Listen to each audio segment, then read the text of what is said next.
All persons having business before the Honorable Associate Judges, now presiding over the District of Columbia Court of Appeals, draw near and give your attention. God save this United States and this honorable court. This honorable court is now in session. Order. Thank you. Good morning. We have two cases on this morning's calendar, and we will take them in order. The first case is Dante Wells versus United States. And counsel, before you proceed, there is a matter I want to bring up and put on the record and advise you of. And the matter is this. In preparing yesterday for this argument, I was inadvertently exposed to certain material that was not introduced in evidence in the trial court proceedings. Specifically, the video and audio footage from the body-worn cameras of two of the arresting officers in this case. As I think you know, the government furnished this footage to the court in response to a request from our clerk's office for the trial exhibits. In going through the materials for oral argument, I did not realize until after I became aware of the contents of the footage that this particular footage was not actually introduced at trial, though the government did flag that fact when it provided this material. And I understand the government provided it with the knowledge and consent of counsel for appellant. That was the representation in the motion. I intend to disregard the information I learned from this, what I'll call this non-record material, and I'm confident in my ability to do so. That said, I thought it appropriate and necessary to inform counsel for whatever you wish to do under the circumstances with this information. With that said, Mr. McAvoy, I'll turn to you. If this causes you any concern and you wish to pause the oral argument, and we can accommodate you on, I say this to both counsel, we can accommodate you on that, but it's your call now.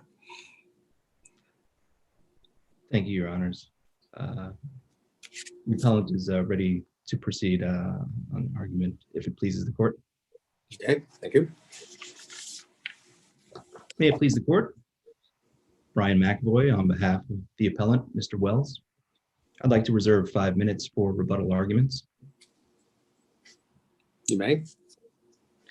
Your Honors, the appellant argues that he was unlawfully arrested, that the fruits of that unlawful arrest should be suppressed, and his conviction should be reversed.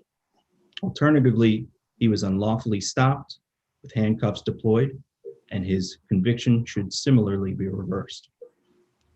Mr. Wells was arrested entirely in reliance on an undercover officer's lookout description that was, by the government's own description, quote, somewhat general and now forgotten. Under this description, though this purported evidence is impossible to evaluate for Fourth Amendment standards, the government is at least telling us that it is the opposite of specific, it is general. Now, testimony was given by Officer Turner describing a person wearing, quote, a brownish gray jacket and blue jeans. But Officer Turner's body cam footage shows that the man standing directly next to Mr. Wells as the officer approached was wearing a dark greenish brown jacket and blue jeans. He wasn't immediately handcuffed as Mr. Wells was, but he was advised not to leave. Several other men wearing white t-shirts were also seized by a very large arrest team of police officers. It is unclear if there was a separate lookout description given, but the scene arrived at is one of nearly half a city block of men whose only common description was that they were black men on that street corner being seized or arrested on a description that we still don't know for sure, but that the government itself tells us was, quote, somewhat general. The appellant doesn't necessarily argue something nefarious was afoot here as opposed to a poorly executed by bust. But the safeguard against both is the Fourth Amendment, and the remedy and teaching tool that the courts have is suppression. Can I ask you, Mr. McAvoy, are you saying that we should not rely, for purposes of deciding this case, this appeal, on the factual premise that the Lookout broadcast was whatever it is, brown jacket, blue jeans? Do you think that the record supports that and we can take that as a given, or are you disputing that that was the broadcast Lookout, or at least that much was part of a broadcast Lookout? That much is what was testified to by Officer Turner, though it was not found as by the trial judge as the lookout given. It was presented as now forgotten, but somewhat general. Officer Turner made that testimony, but it was not found as fact in the trial judge's holding. We have some case law that says that in settings like that, where the trial court has, there's some factual information that would support the trial court's ruling on a suppression motion, and the trial court hasn't found, didn't do detailed factual findings, that the facts should be viewed in the light most favorable to the trial court suppression ruling. Do you, is it your argument though that we should not do that, and instead, if it's critical to upholding the trial court's ruling, to find out as a matter of fact whether at least that much was broadcast, we would need to send the matter back? Is that your position? Or? No, Your Honor. Even to stipulate, if Your Honors were to find that that was on the record and that much was part of the lookout, that even that much was not specific enough for either Terry stop standards or certainly probable cause arrest standards. But the officer justified, did he not, that he sees the only person there who was wearing the clothing description. And the trial court made a finding that he sees the only person who met the description. And I believe it also is clear from the record that it was a clothing description along the lines you mentioned. And Your Honor, I'm sorry. And Your Honor, and to that extent, it seems by the record, by the evidence in front of the court, that much was untrue, that much cannot be upheld. You mean there were other people who were wearing green jackets and blue jeans? Yes, Your Honor. And what is the evidence of that? And on the body cam footage in front of Your Honors, and that much presented at trial, the person standing directly next to Mr. Wells matched that description. And Your Honor, the evidence that was presented. And body cam footage was presented, though it does seem unclear which portions were presented before the trial court. Several different perspectives do show that the man standing directly next to Mr. Wells matched that general description of dark jacket, blue jeans. Green jacket. I believe that Officer Turner did say a brown jacket, and that the brown jacket. Right, that the person. So, wait a minute, let me get this straight. You're saying that in the record there is evidence that there was another person there who matched the description, even though Turner said that there was no other person there. Is that right? I am saying yes. Yes, that there is evidence in the record. That what is the evidence?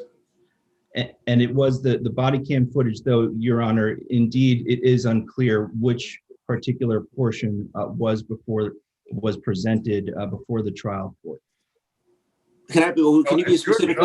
It's your job to present a record on appeal which shows that there was an error. And I can't understand what we're supposed to do. I see, Your Honor. And an assertion that is contrary to what Turner testified to and contrary to what the trial court found. There's a finding of fact. It was the only person. So the trial court was there, and the trial court saw whatever it was that was presented, and apparently didn't credit it or disagreed with what you're now asserting. And Your Honor, the appellant argues that that finding was erroneous and that there was someone that did match that general description. Well, I hear you I- say that, but Yeah, okay. Mr. McAvoy, I just want to be clear because it's been a little blurry. When you say there's some video that if we look at it, we'll see that someone other than Mr. Wells was on the scene and matched the description. If we take the description to be brown jacket, blue jeans, if I understood what you were saying, you're relying on body worn camera footage from Officer Turner. Yes. Do you agree that that body worn camera footage was not introduced to it was not introduced into evidence at the suppression hearing and was not before the trial court?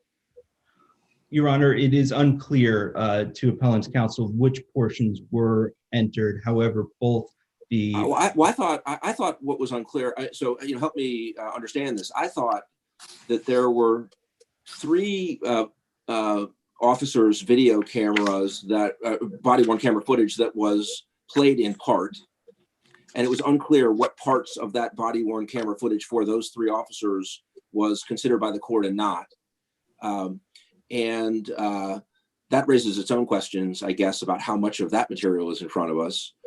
But I thought, at least from what the government was representing in its motion to supplement the record, that the body worn camera footage from the other officers was, everybody agreed, was never presented to the trial court. Is that not right? Is it more confusing than that about what was admitted into evidence and considered by the trial court?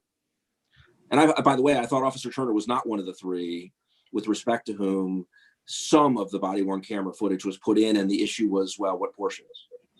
The other arresting officer, Officer Moe, also showed that same person standing next to Mr. Wells. And Your Honors, it is unclear to appellant's counsel which portions were entered and which. You say which portions. Let me ask you more precisely.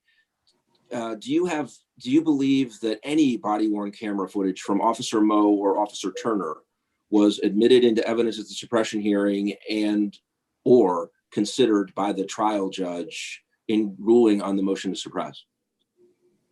Your Honors, I was presented with, I believe, the same package of body-worn camera footage by the government that Your Honors were, and that it was essentially. Well, there's a trial transcript. I mean, there's a trial transcript that sheds light on this in part. Have you looked at that to try to determine what was presented to the trial court and what was admitted into evidence?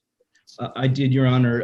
It was still unclear to appellant's counsel which portions were and which were. You keep saying which portions, but when you say which portions, you mean which portions of all 10 of the videos that were in the motion to supplement? Is that right?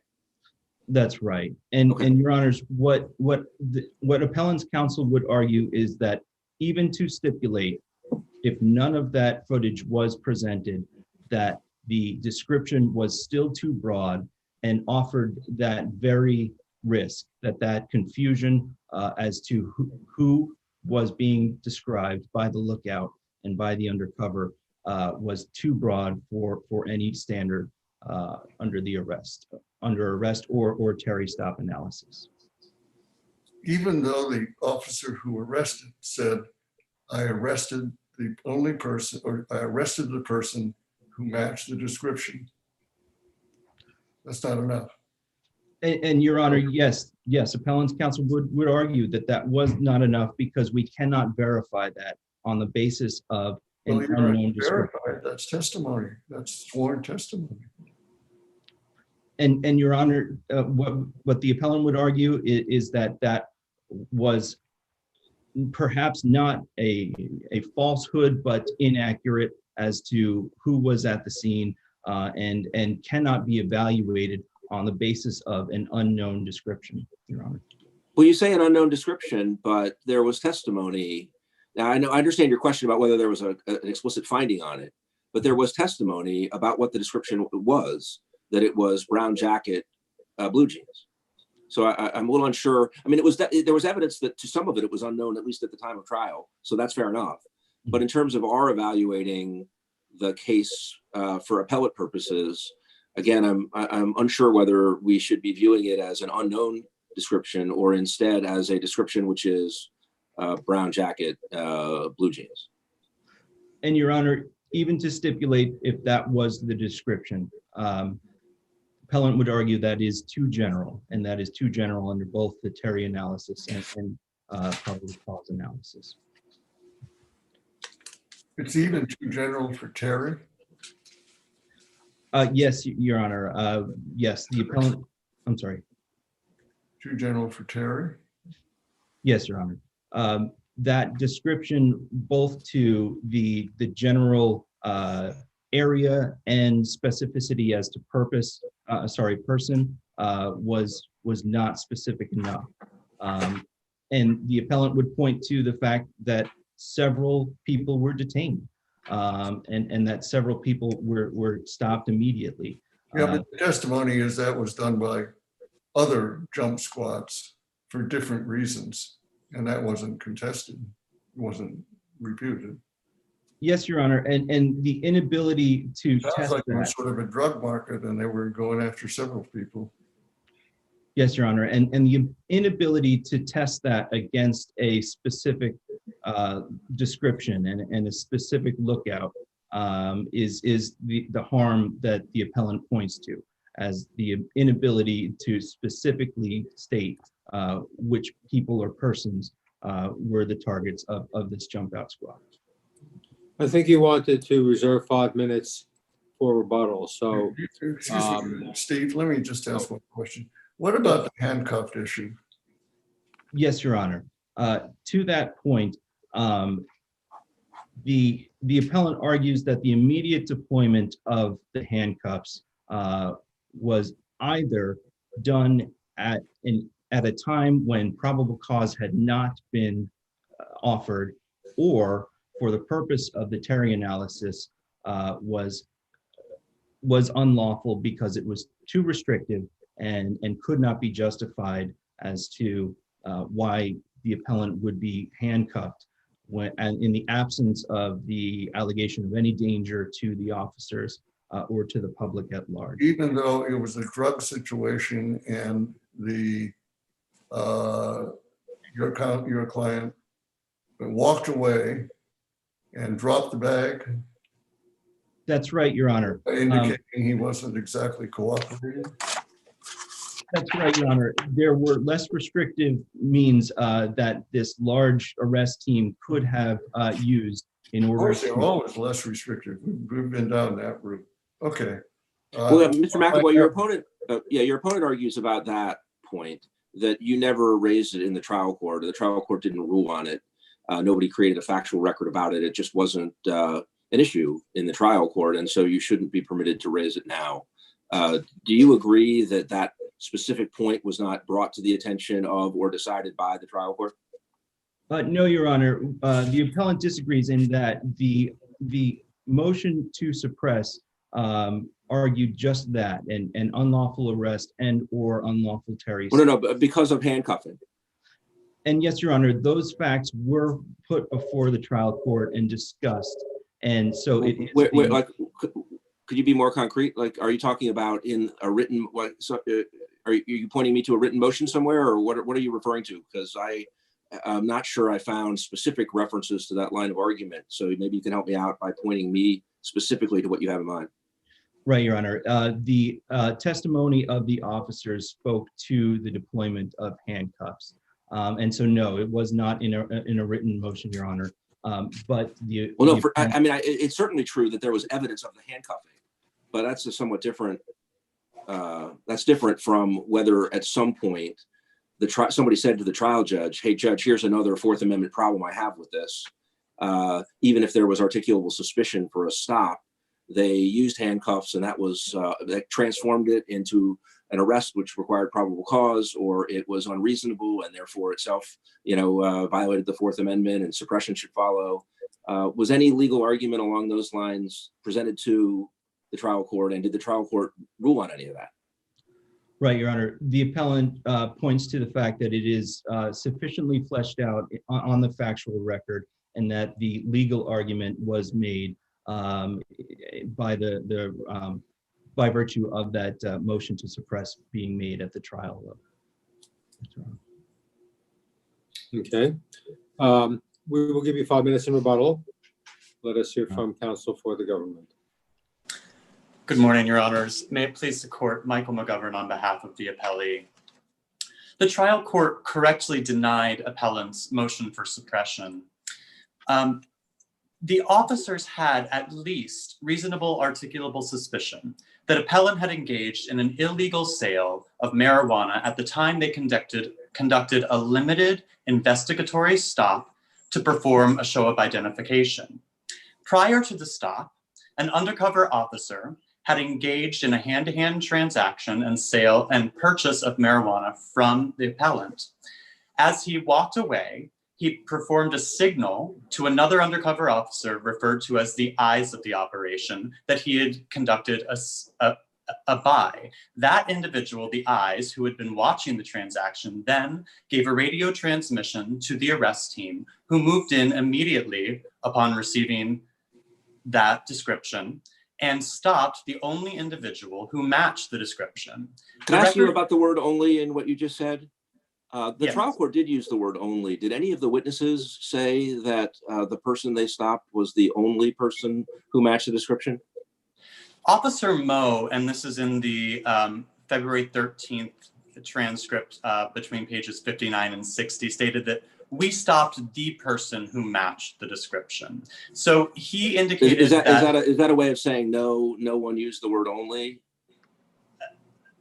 I cannot point, Your Honor, in my knowledge of the transcript, I cannot point, Your Honor, to the use of the word only in connection with that. But I can tell Your Honor that in the transcript, it was repeatedly indicated that the lookout was given for one individual, that there was a clothing description for that individual given, and that the officers repeatedly testified that only one person was stopped based on that description when they moved into that area. And so I know, but it does seem like there's a potential difference between an officer who is testifying. I went into an area, and looking from the body-worn camera footage that I think at least in part was in front of the trial judge, you know, there are a number of people around and there's foot traffic. It's not like it's a deserted area. And it's one thing for an officer, the testimony to be, an officer comes in and says, I had a description, I looked around, I saw some people, there was only one person who matched the description, I stopped that person. That's one kind of testimony. I didn't get the sense we had that testimony here. There is, you're right, that the officer says, you know, I went into the area and I stopped the person who matched the description. And, you know, you could put emphasis on the and make it sound like it, you know, means only. But it's not, was there any testimony that officer looked around and had checked to see if there was anyone else who matched the description and it concluded that this was the only person who matched the description? Not that I can point, Your Honor, to, but I will note that the trial court, who heard all of this testimony, did then make findings based on that and found that the testimony made a factual finding of the testimony indicated that they stopped the only person. But even if Your Honor believed that there may have been more than one person who potentially matched this description, a fact that's not in the record or supported by any record evidence the government maintains, then that doesn't necessarily mean that the description that was given, brown jacket, blue jeans, would be too broad to give reasonable articulable suspicion to stop appellant and perhaps one other individual had there been one other. Well, let me ask you, so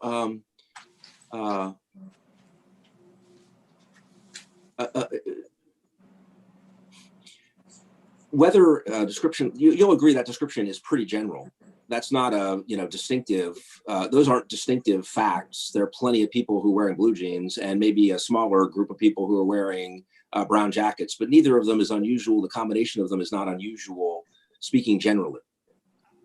I think, Your Honor, that to determine whether or not a description is general, one has to put it in the context of the totality of the circumstances within which that description is being given. Well, maybe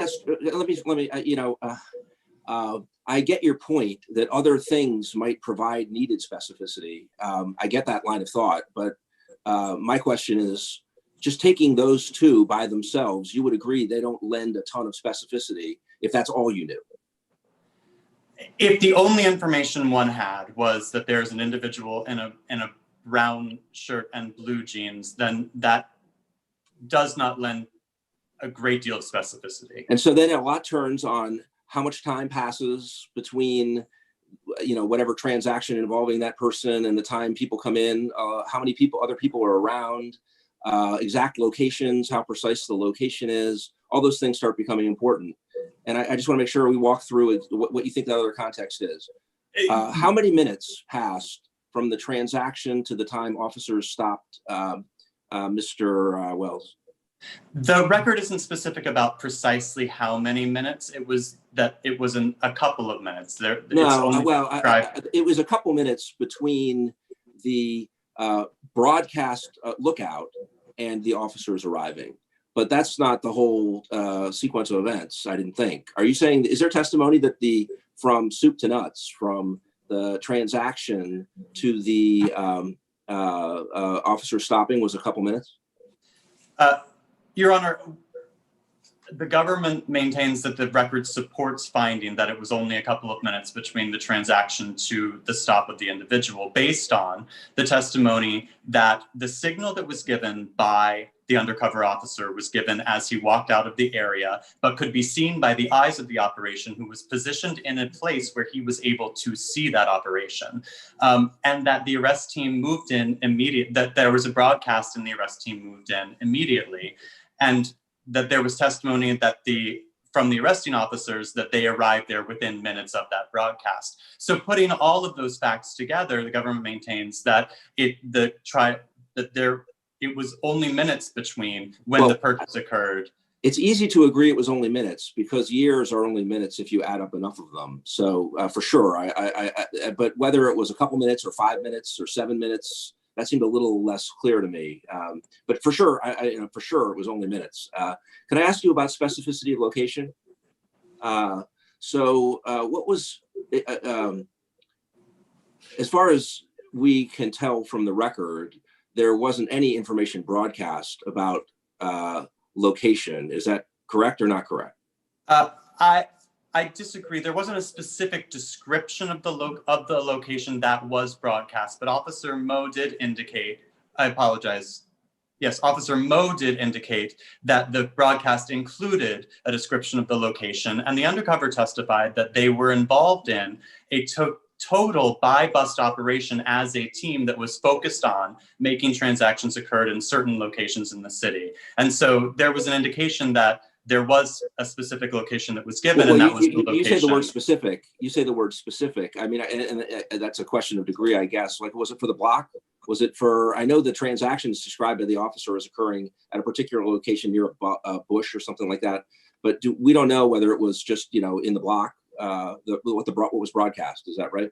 Could have been the block for all you know. We do not have the specifics of the broadcast itself. That is correct, but the record does indicate that the lookout contained a location and indicates that the officers then moved to a specific location, which was the 3900 block, where the stop and the arrest were effectuated. Ask a question. Are we deciding whether or not there was sufficient basis for a Terry stop, or are we deciding whether or not there was sufficient basis for an arrest?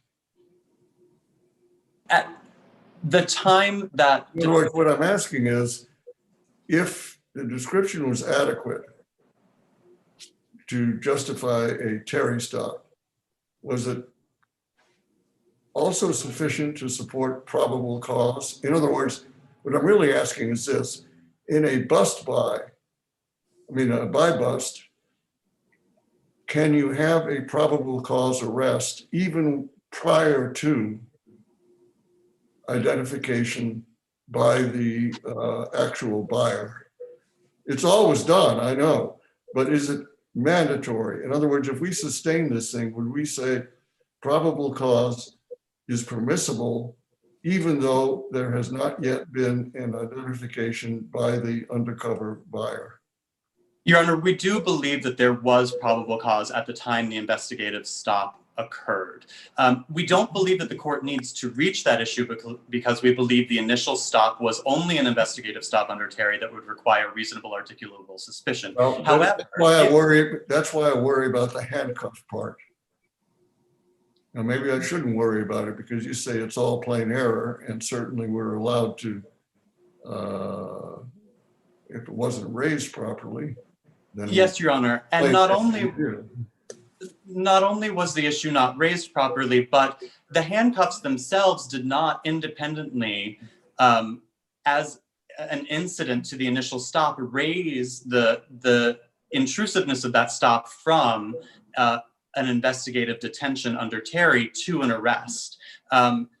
One has to, this court in Womack has indicated that one has to look at the totality of the circumstances of the stop to determine whether or not what the officers did was reasonable. And here, the manner in which the investigative stop occurred was reasonable. They had specific information to stop this individual. And when they arrived, the individual began to stand up with a bag in his hand, began to walk away. Then, when upon seeing the officers further, put the bag down. It indicated that he was trying to distance himself from the investigation that was occurring. That seems to me pretty tenuous inference and intention with some of our cases.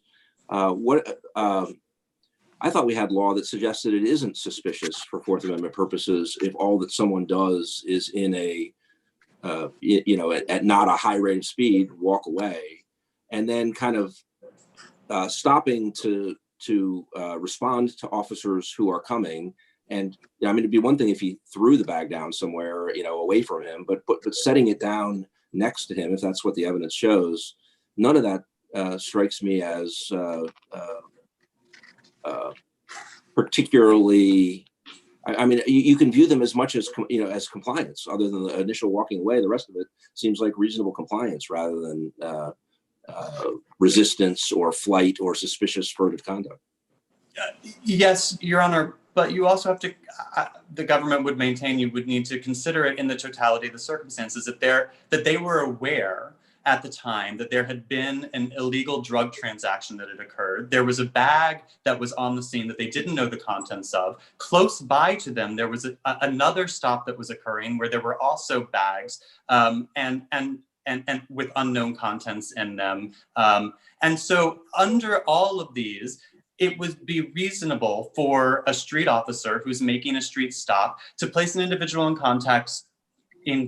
handcuffs to, as the court said in US v. Purry, this is the DC Circuit case, maintain the status quo momentarily while obtaining more information. And so the handcuffs were nothing more than a slight incident on what was already an infringement on his liberty, which was he was being detained for purposes of a show-up identification and would not have been permitted to leave. The handcuffs didn't actually significantly change the nature of the detention that was at issue in this case. And in other circumstances, that's why we look at this holistically. In other circumstances, officers can draw guns and handcuff people and put them on their stomach if that's reasonable, and that in and of itself will not raise an investigative detention to an arrest if the totality of the circumstances supports that conduct is reasonable. And here, the Wait a minute, momentary I don't understand your analysis. Whether it's an arrest or not an arrest, it has to be reasonable. The fact that it's reasonable doesn't tell you whether it's an arrest or not. When we ask ourselves whether this was an arrest, what is our standard here? Is that something that is looked at from the perspective of the person who's being stopped or arrested? I mean, do we say, look, in the totality of all the circumstances, a person in this position to whom this is being done would a reasonable person would feel that he was under arrest? Is that the standard, or is it a different standard?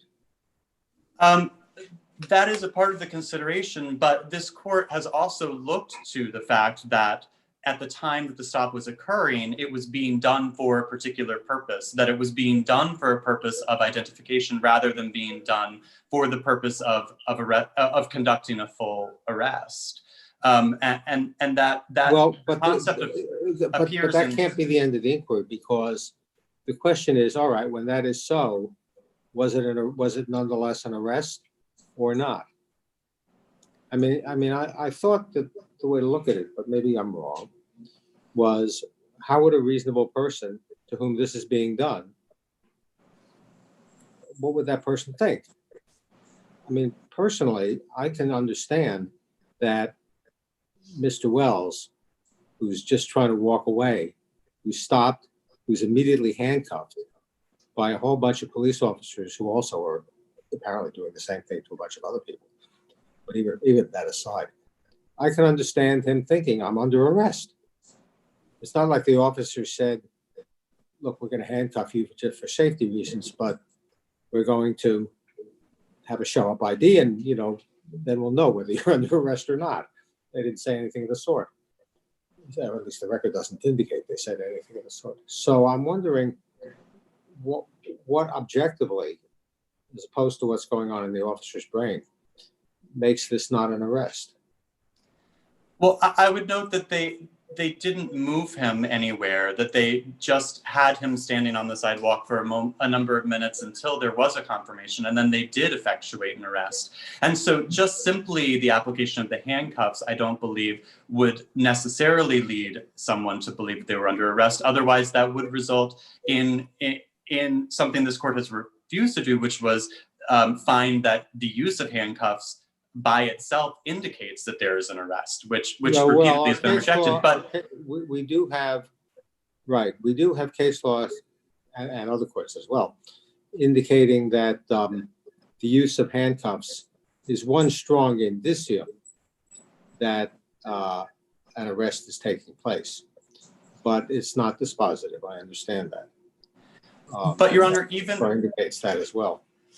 Even if Your Honors were to determine that probable cause was needed, to return to Judge Stedman's question, we do believe that given the totality of the information that was known by the undercover by-bus team at the time he was stopped, there was probable cause to Can I ask you about your use of the word totality in that sentence? Because I'm wondering whether you are there invoking the collective knowledge doctrine, which you relied upon in your brief. Yes. Is that what you, yeah. And so can I it's a little unclear to me from your brief how far you think that doctrine goes. And so let me ask you a hypothetical and tell me how you think it would work out. Imagine that a undercover officer goes in and there are no eyes, there's just an arrest team. And the undercover officer goes in, engages in a transaction, gets a really good look at the person that the undercover buys from, has a really good clothing description, facial description, is, would be able to, help a sketch artist do a perfect job of replicating what this person looks like.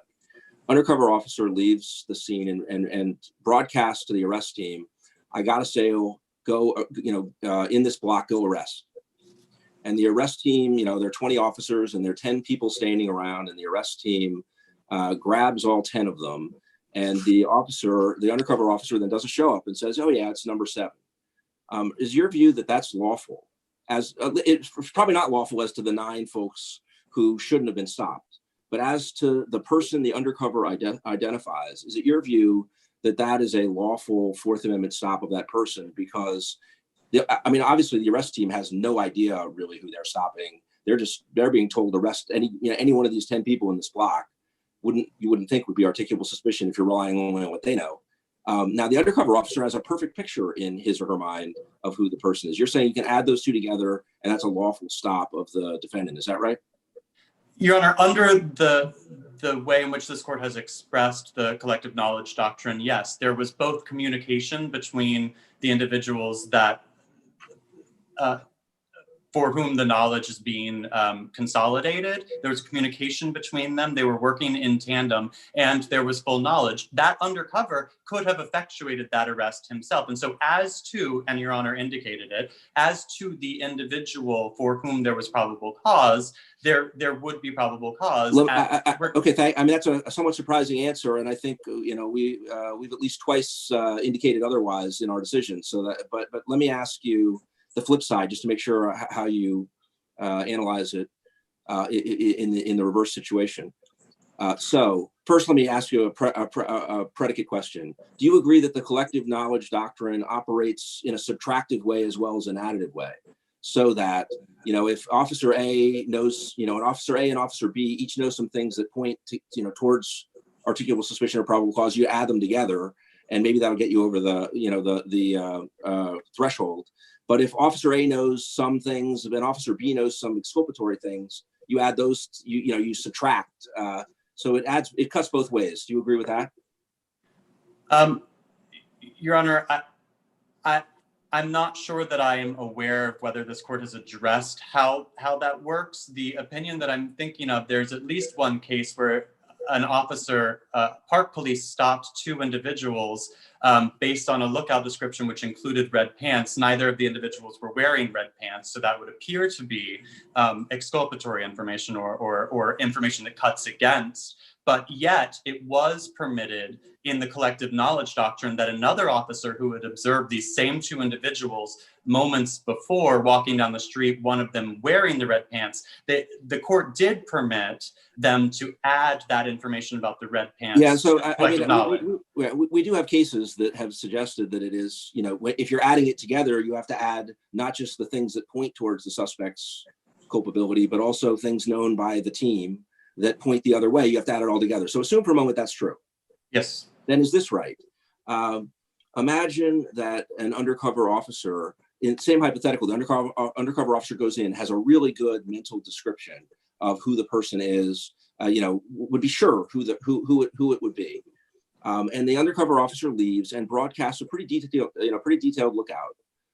And officers who arrest go in and, based on that lookout, which is pretty detailed, they stop somebody who, based on what they know, the lookout and the information, seems like the right person. And then the undercover officer does a show up, and the undercover officer looks and says, no, that's definitely not the guy. Is it your view that therefore you add together the undercover officer's knowledge, which is anybody who looks like that isn't the person who should be stopped, so that a stop like that is unlawful?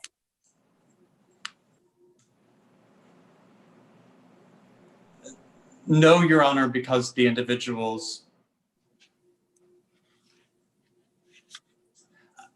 were acting. It seems like you're adding only the good things that the undercover officer knows, but you're not willing to add the information the undercover officer knows, which has a subtractive tendency here of what the person actually looks like if it ends up being what would seem like a reasonable stop, but based on the additional knowledge known by the undercover officer isn't. I mean, that's definitely not the right guy. So if you have the knowledge of the undercover officer on the team, don't stop that person because he's not the suspect. Your Honor, what I'll note is that that isn't what happened here. Here, the individual. I got that. And let me just ask you one other question. On your view of how this works, it seems like everybody's wasting a ton of time in suppression hearings, because the way a suppression hearing really ought to work in an undercover buy case is that the undercover officer should say, I went in, I dealt with the defendant. I left. I told the arrest team to arrest the defendant. Don't have to tell you what the lookout was. You don't need to know anything more. And then the arrest team ultimately stopped a person. I went and looked, and it was the defendant. The end. That's all you need to know, because all you have to do is just add all you need is the undercover officer's knowledge, and that creates probable cause to stop the person who was stopped. That's all you need to know at the hearing. Why is everybody wasting all their time about who said what to the undercover officer, to the arrest team, and what did the arrest team see when they got there? All that seems like a waste of time on your view of how the collective knowledge doctrine works. Yes, Your Honor. What I would note two things in response to that. The first is that if this court were to limit the collective knowledge doctrine in some way to eliminate that situation, that still wouldn't require you to reverse in this case. Here, what we have is a lookout that was given by an individual who observed the transaction, the record shows, and that his knowledge, under every articulation of the collective knowledge doctrine that this court has given, if the officers are instructed by someone to go in and make an arrest, they are deemed to have the knowledge of the individual who was giving that instruction. And the individual giving that instruction here was the eyes. And the eyes in this case did have the information of what the individual looked like and saw him engage in the transaction and had information from the undercover that the transaction was a successful buy for narcotics. So that individual himself had probable cause when he instructed the officers to move in and arrest that individual. Additionally, here you had a lookout, which only, depending on our prior discussion, which we've talked about what the record evidence shows regarding that, but the government maintains and the trial court determined, indicated that the person stopped was the only person who matched that lookout. And so where they're moving in solely based on a lookout, those officers themselves, where they encountered only one person matching that, themselves had probable cause. And so therefore, one could find the probable cause even without collective knowledge, but just based on the knowledge of those officers, even though it need not do so where the eyes had that knowledge. Can I ask you, you said you had 2 responses, and I'm not sure whether you said both of them or whether you still have one that you haven't gotten to. So I just wanted to. I'm sorry. The first was that the eyes has that under the collective knowledge and any limiting factor that would alleviate your honor's concern would still not apply here because the eyes themselves had full probable cause, which was a natural application of how this court has applied collective knowledge, was my first. And the second is that even in the absence of collective knowledge, based on the lookout description and the fact that the defendant was the only person who matched that one, there was probable cause by the officer. Thank you, got it. Can I say, I'm sorry to prolong this, but one other thing, your opponent in the brief at least, argues that the evidence in front of the trial court and evidence that is in front of us actually undermines any reasonable factual conclusion that your client matched the description, because the description was for a brown jacket. And if you look at a photo, which we don't have right now, but in any event, if you look at the body-worn camera footage that at least portions of were admitted, you'll see that the jacket just doesn't look brown. It looks gray or bluish gray or something. Can you, I will say, just speaking for myself, when I look at it, brown isn't the first word that comes to mind. I would think of it more as grayish or bluish gray. I'm not sure I would say it's definitely not brown. I can, but I'm just curious what you want, what your response is to the argument that the record actually tends to undermine any reasonable finding that that the defendant actually matched the, one of the 2 clothing items given as a description. So, Your Honor, what I will note is the body-worn camera, I do believe, supports that he was the only one in what could be determined to be a brown top. The other individual that is there has a very distinctly gray and black top. And the other individuals that were being stopped were all in white shirts or white striped shirts, were not of any type of brown. And so while one, and there was Officer Butler, when looking at it, had a different view of precisely what that color was, how one describes it. But the trial court, which this court defers to and views the evidence in the light sustaining their decision, looked at all of that evidence, had that before her, and determined that the description was unique, and that the colors, that brown was not an inappropriate description of what he was wearing. Could I ask you, Mr. McGovern, maybe my memory is failing me now, and I've resisted asking too many questions because of the matter that I brought up at the beginning, but suppose we understand the following to be the case. At the suppression hearing, putting aside whatever came out at trial, at the suppression hearing, the judge knew only that the arresting officers received a description, and Judge, we're telling you we went to the block and arrested the person who matched that description. But there is no evidence before the judge as to what that description was. And let us also, at the suppression hearing, and the judge nonetheless said, well, I find there was, on this basis, sufficient grounds to uphold the stop. Now, I also would question you about whether at the suppression hearing, it's not clear to me the judge had any visual evidence of what appellant looked like, but I may be confused there.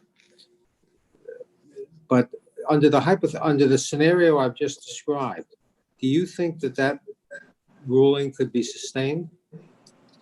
I'm under the impression that if the judge does not know what the description was, and if the reliability of that description and and whether the defendant matched it, therefore cannot be tested, because the officer can only say, well, I don't remember what it was, but I thought at the time he matched it. I'm under the impression that the judge would not have enough evidence to uphold the warrantless seizure, whether it's a reasonable articulable suspicion standard or a probable cause standard. Do you disagree with that?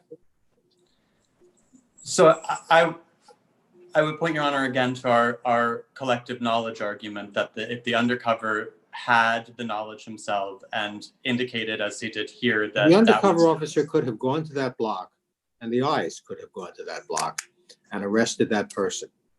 And their testimony would have been, I arrested the person I actually saw 5 minutes ago, and that would be probable cause. But I don't think the collective knowledge doctrine works if the link is too weak between the officers who have the knowledge and the officer who makes the arrest. In other words, if the officer who has the knowledge says, based on my knowledge, which is good enough, here's the identification of the person you should arrest, then okay, the collective knowledge doctrine works. The other officers can rely on that. But if the officer doesn't do that, and it just happens as more or less a matter of coincidence, you could say, or fluke or luck, that the arresting officers happen to arrest the person who other police officers have adequate grounds to arrest, I don't think that arrest stands under the collective knowledge doctrine. Do you disagree with me about that?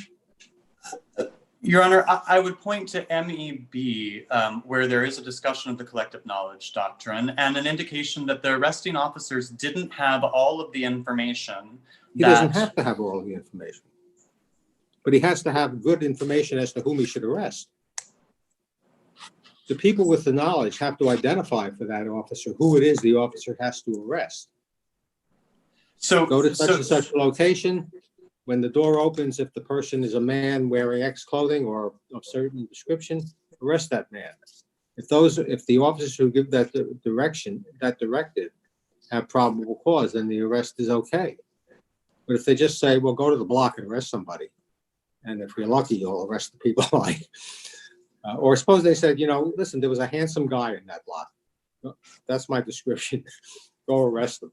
All the probable cause in the world can't possibly save that, can it?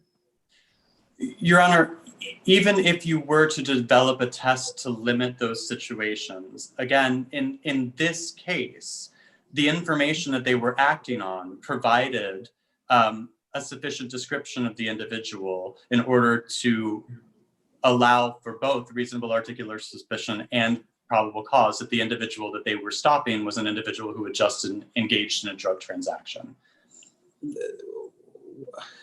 Well, suppose, but go back to the question I originally started with. Suppose the only time that information came out as to what the description was.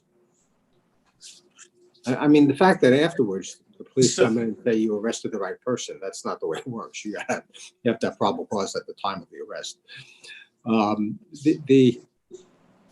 Suppose the description only came out at trial. On the one hand, it wasn't challenged, but on the other hand, the judge never made any sort of finding relying on it.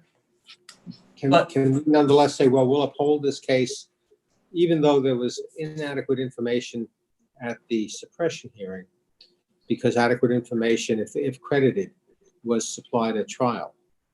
Well, but Your Honor, there is the ability in that situation for the defense to test the question of whether probable cause for this individual existed. And that is because they have the individual who engaged in that transaction with him on the stand. So they can test whether or not the police actually had probable cause at that time. And if there was a direction from that person.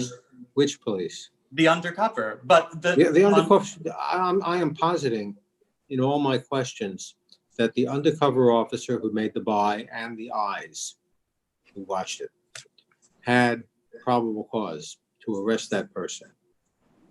If some other interloping officer happens on the scene, looks at this guy, and doesn't know anything of what they know, except that he knows a buy went down in the block somewhere, and says, well, I'll arrest this person. It could be the person they want. That cannot, the collective doctrine, I don't believe the collective knowledge doctrine can save that arrest. So, Your Honor, as I understand the collective knowledge doctrine to have been articulated thus far, so long as there is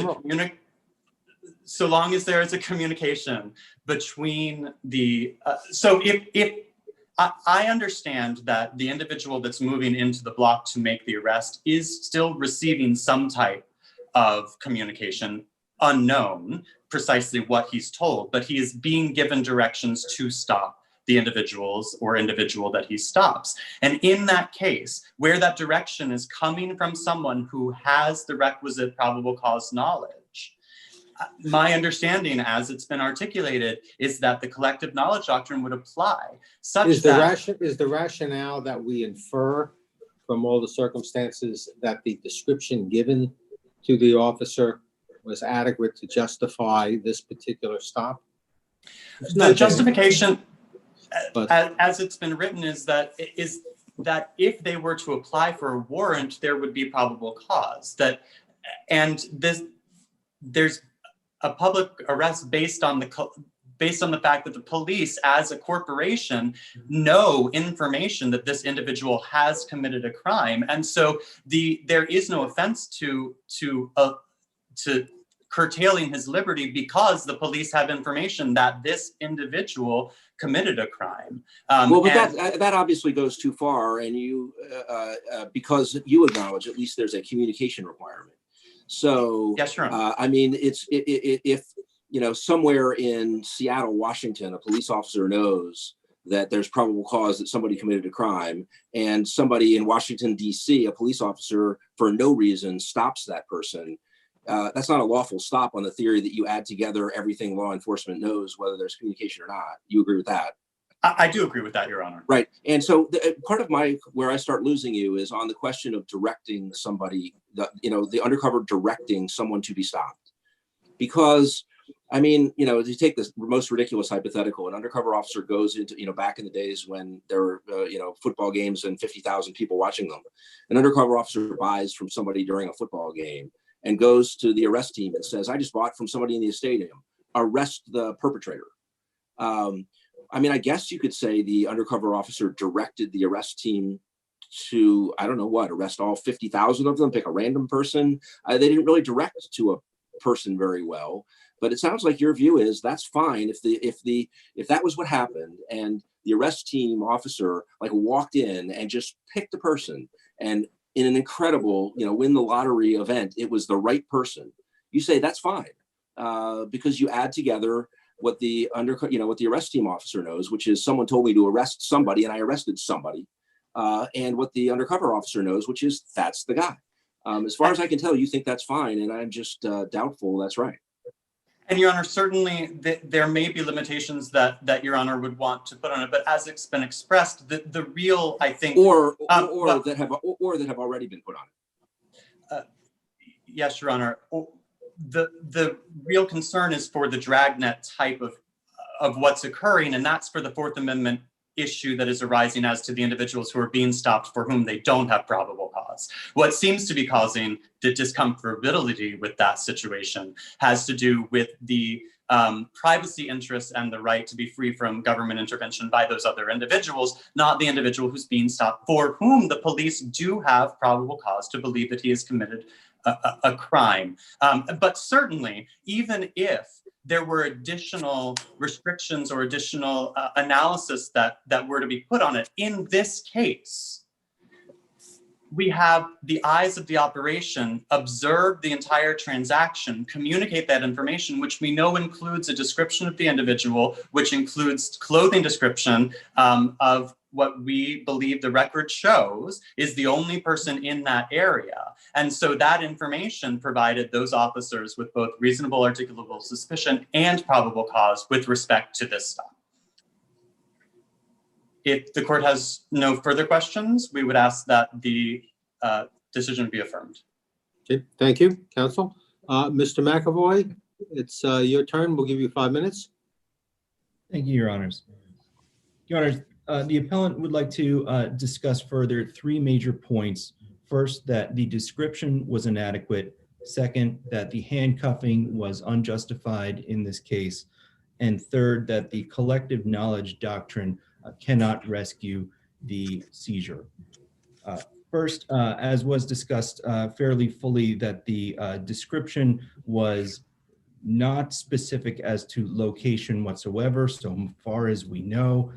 Again, the vague nature of the description is something that the appellant discusses further in the brief and contends is another fault with the description itself, and that the identification. Wait a minute. Sure. I think you're asking too much specificity in proof.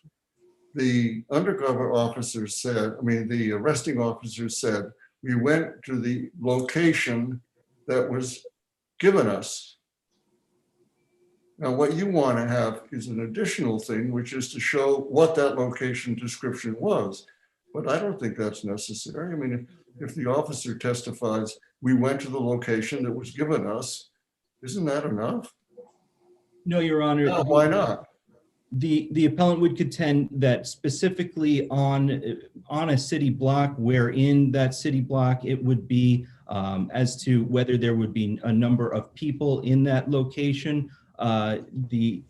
For Fourth Amendment purposes, the appellant contends that specificity to that side of the description would be required, or at least offer further justification for the seizure. Further, that the identification, again, as was discussed fairly fully prior, the general nature of that description and our inability to verify it, to test it for Fourth Amendment grounds is another fault as to the description in this case. To the next point, the use and timing. Well, at the very least, the record supports a conclusion, does it not, that it was a clothing description? Yes, Your Honor, that the probably that it was a clothing description saying brown jacket, blue jeans. Your Honor, the appellant would point to the fact that the trial judge did not find that as fact. Now, the appellant doesn't argue that that was not before. Question of evidence, though, not of fact. Yes, Your Honor, it was. I didn't mean to interrupt you. Go on. No, thank you, Your Honor. It was, yes, properly in evidence, and the appellant does not dispute that. Further, the deployment of handcuffs and at the time that they were deployed was unjustified.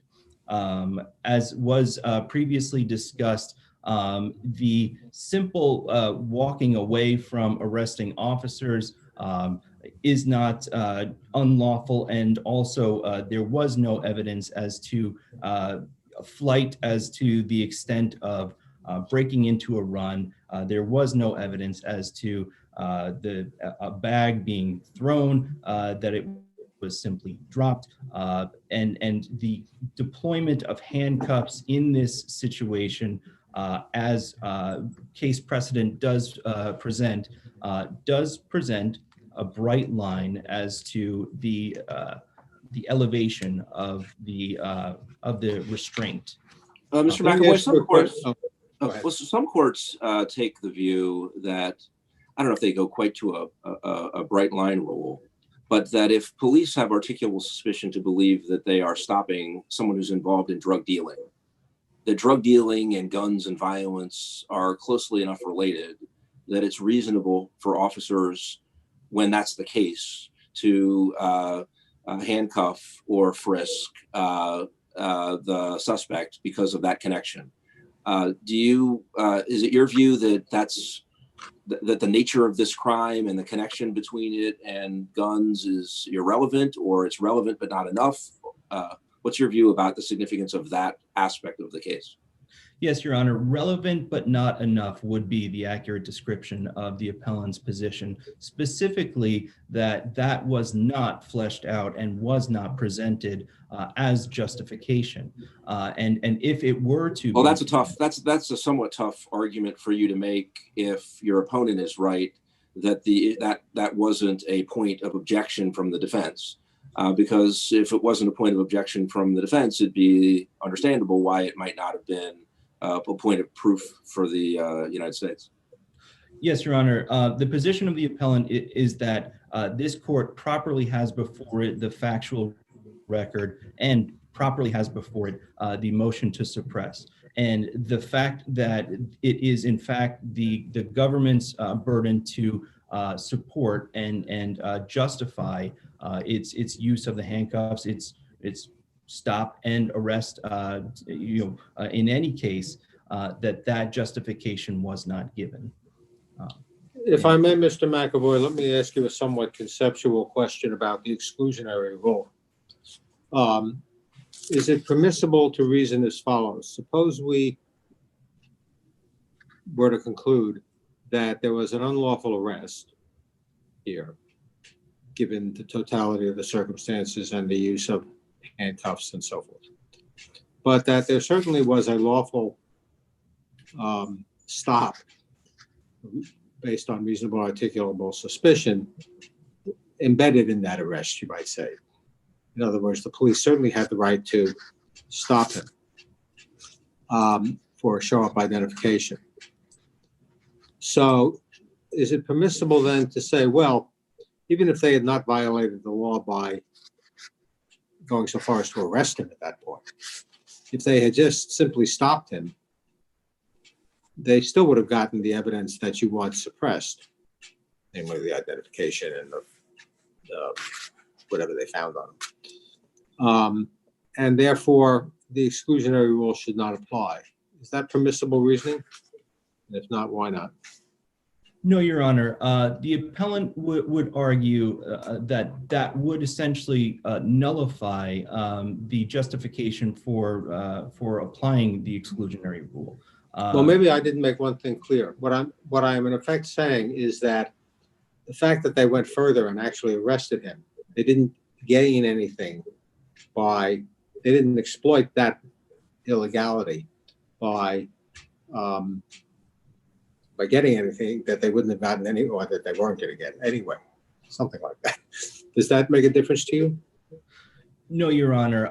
Though I do understand in the distinction, the appellant would contend that the purpose of the exclusionary rule would be to give life to that Fourth Amendment barrier that the appellant contends that the police did break in this instance by elevating that stop to an arrest, and to say that the exclusionary rule should not be applied merely because they elevated a justified stop to an unjustified arrest would be to make that exclusionary rule a nullity, and that is why the appellant would contend that cannot be applied in this case. This is a pretty interesting question. Suppose that there was no evidence at all, except that the undercover officer said, I bought marijuana from this guy, and we have a test that shows that it was marijuana. Isn't that sufficient to convict him of distribution? It may not be sufficient to show possession with intent to distribute, but he was charged with both crimes. Why would that require a suppression of that testimony? I'm sorry, Your Honor. I'm afraid can I ask you to repeat that? Yeah, sure. Suppose the only evidence is the undercover officer testifying, I went and I bought marijuana from this guy. I said, I want marijuana. He gave me this stuff. It was tested. It turned out to be marijuana. He's guilty of distributing marijuana. Why doesn't that work? In other words, how do you suppress that evidence? Your Honor, the appellant argues that evidence should be suppressed if the evidence was procured by virtue of a. But it wasn't. It wasn't. It was procured by the undercover officer when he bought the marijuana. So you may get off on the evidence as to what was in the bag that he had retained, but I don't see how you get off the offense of distribution of marijuana. Unless the quantity was insufficient. Your Honor, the appellant's argument there would be that the violation of the Fourth Amendment is the violation that the court should be finding and applying suppression to show that this method of arrest is unlawful. Finally, Your Honors, I wish to speak briefly to the collective knowledge doctrine. Though,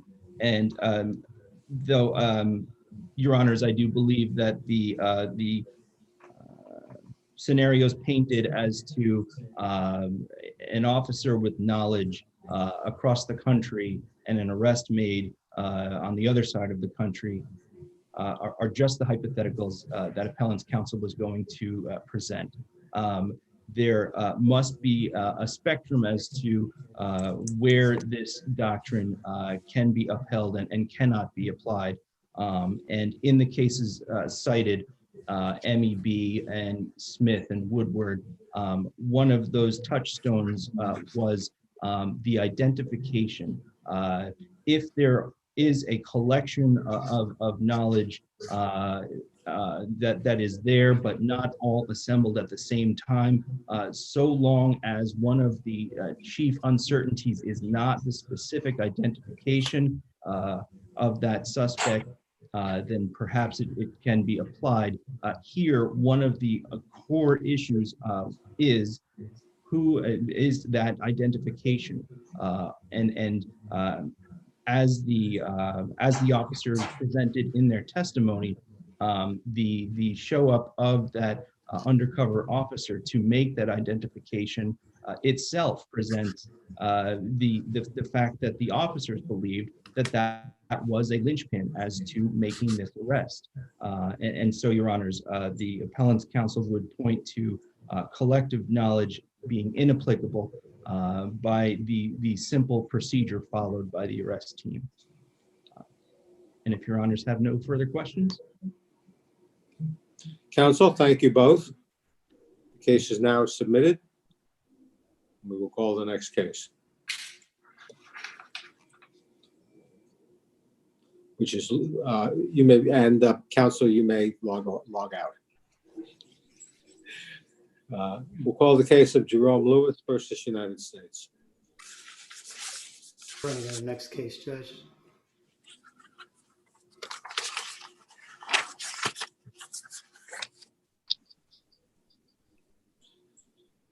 Good morning, counsel. We've called the case of Lewis versus United States. Counsel for the government, Ms. Park, and counsel for Mr. Lewis, Ms. Persico. You may proceed. Thank you. Good morning, Your Honors. Deborah Persico for appellant Jerome Lewis. I'd like to focus, well, first I'd like to reserve 3 minutes for rebuttal, and I'd like to focus first on the expert testimony issues.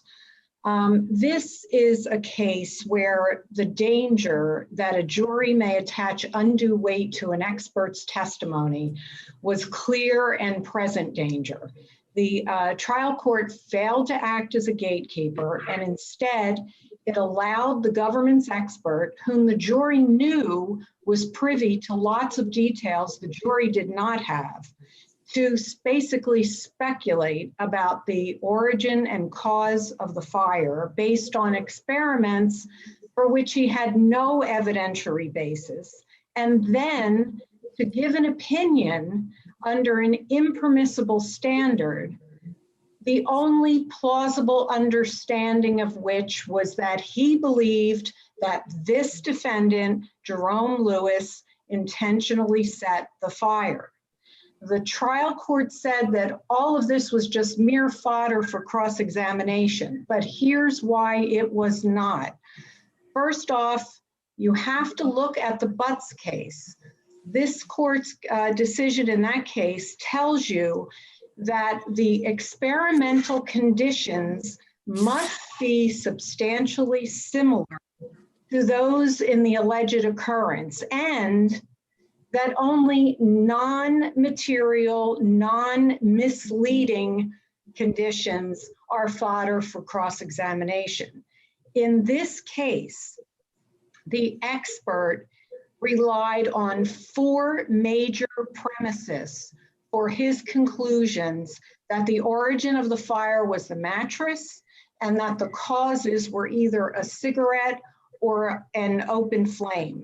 As to the cigarette, his premises were if the bedding was 100% cotton, if the materials were crumpled, if there was a certain airflow, and if the cigarette happened to fall in an ideal crack or crevice, which is what he said, then it might propagate smoldering and ignition.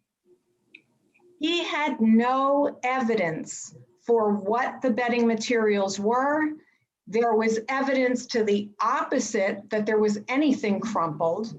There were no eyewitnesses in that room at the time. No one testified what the Ms. Persico, can I stop you for a second? Yeah, absolutely.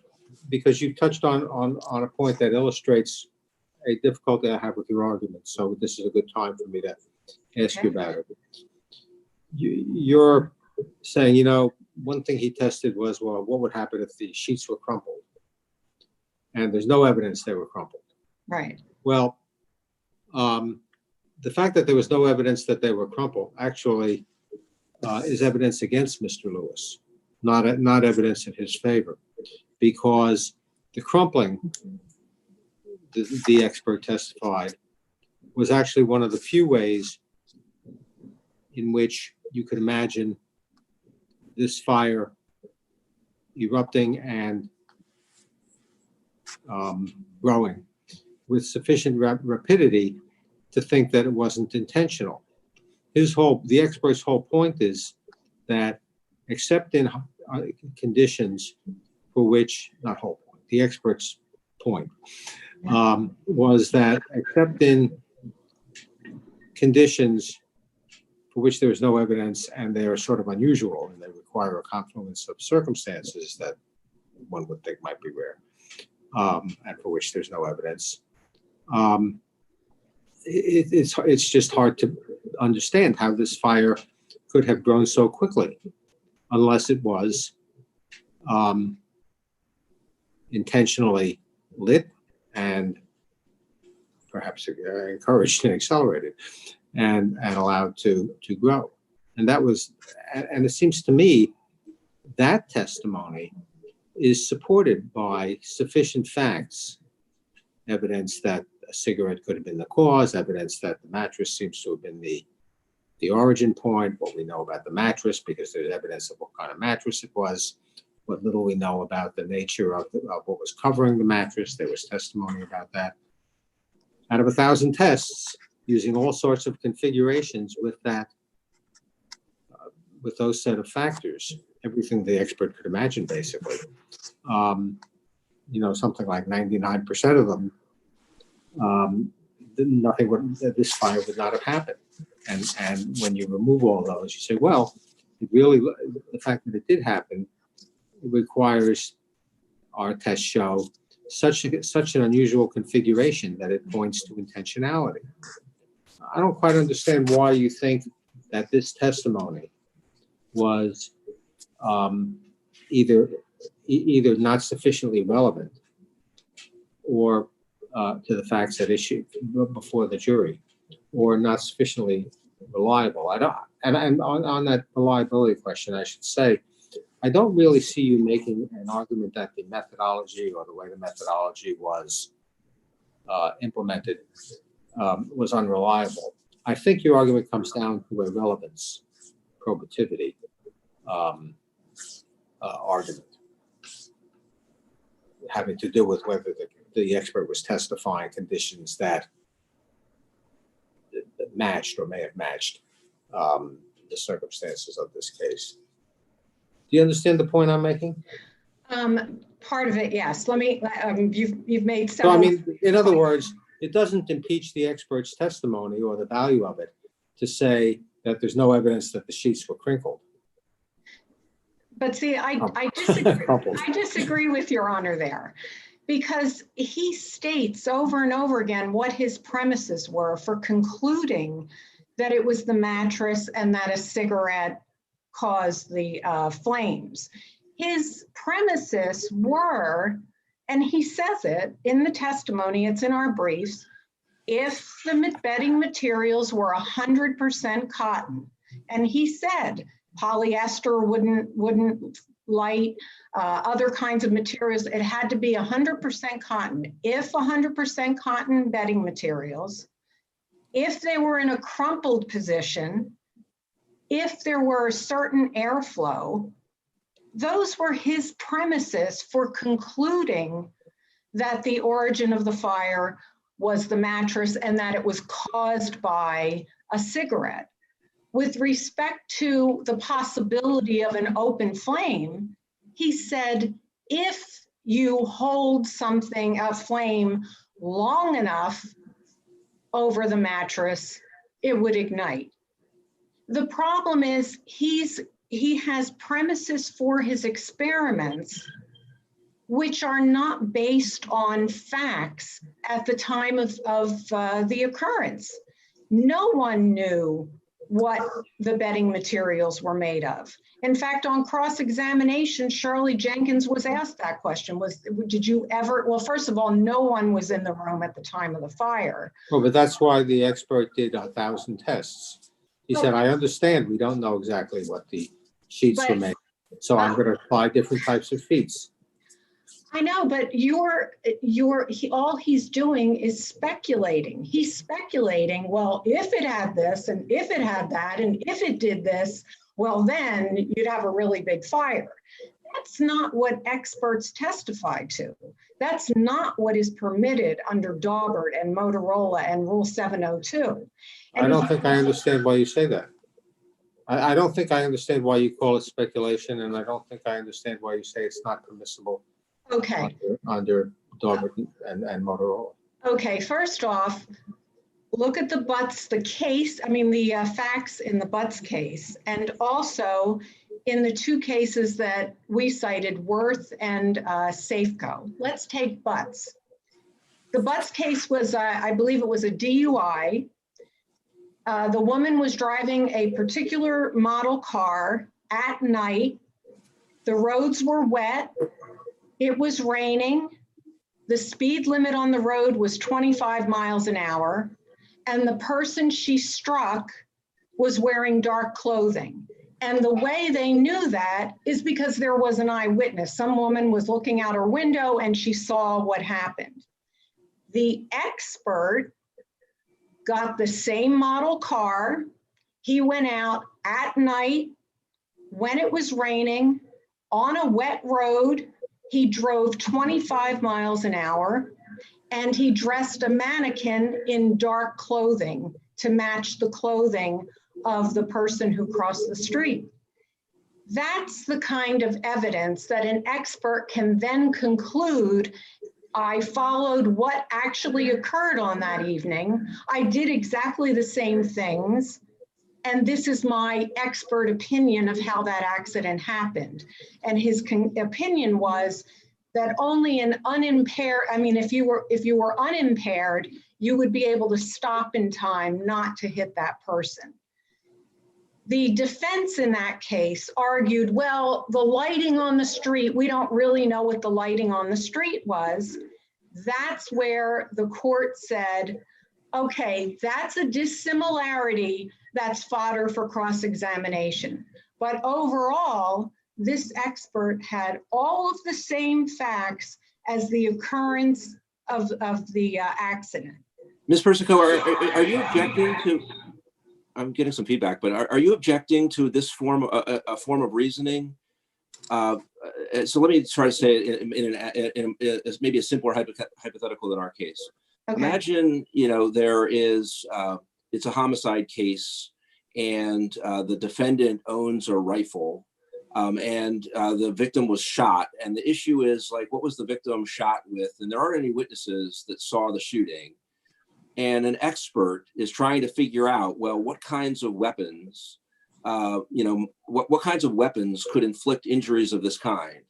And the expert says, well, going into it, I have no idea what kind of weapon was used. I'm trying to figure that out. And the way I'm going to figure it out is I'm not going to try to, it's not like I have a lot of details about the crime that I can make my experiment exactly like. What I can do instead is I can take a bunch of different kinds of weapons and I could, shoot them into, some sort of something that's like human tissue. And then I will see what the results are.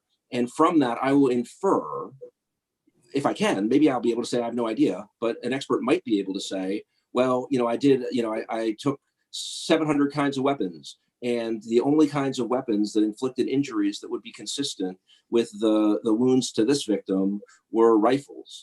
Do you think experts just can't do a reasoning like that because they're not modeling a specific experiment on known facts, and instead they are exploring unknown facts and reaching conclusions about what they mean?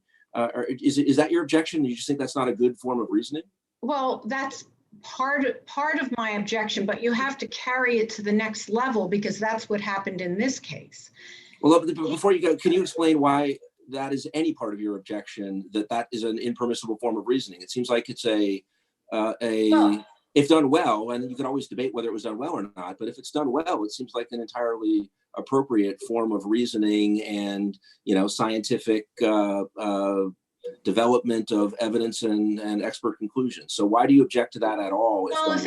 If an expert comes in and says, this is possible, I tried out all these different guns, and it's possible that that gun may have caused that injury, that's one thing. That's not what happened here. This expert came in and that wasn't. I mean, my hypothetical was that the expert says, as a result of those conclusions, I determine in my expert opinion that, and leave aside for a minute exactly how you were allowed to form your degrees of confidence, but my conclusion was that these wounds were inflicted by a rifle. And my reasons for that conclusion are, nobody saw it.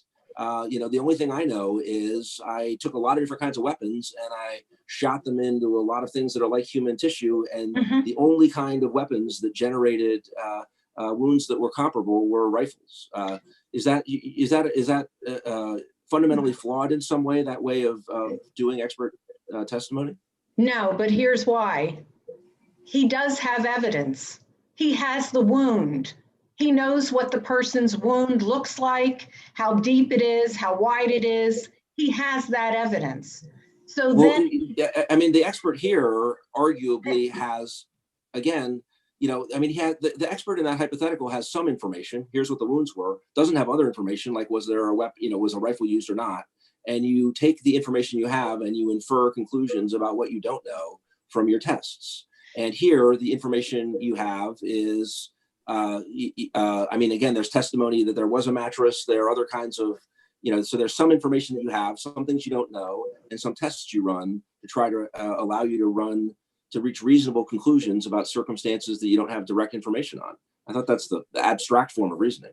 Yeah, I don't think you can reach a reasonable conclusion, though, is what I'm saying. And look again at the Butts case.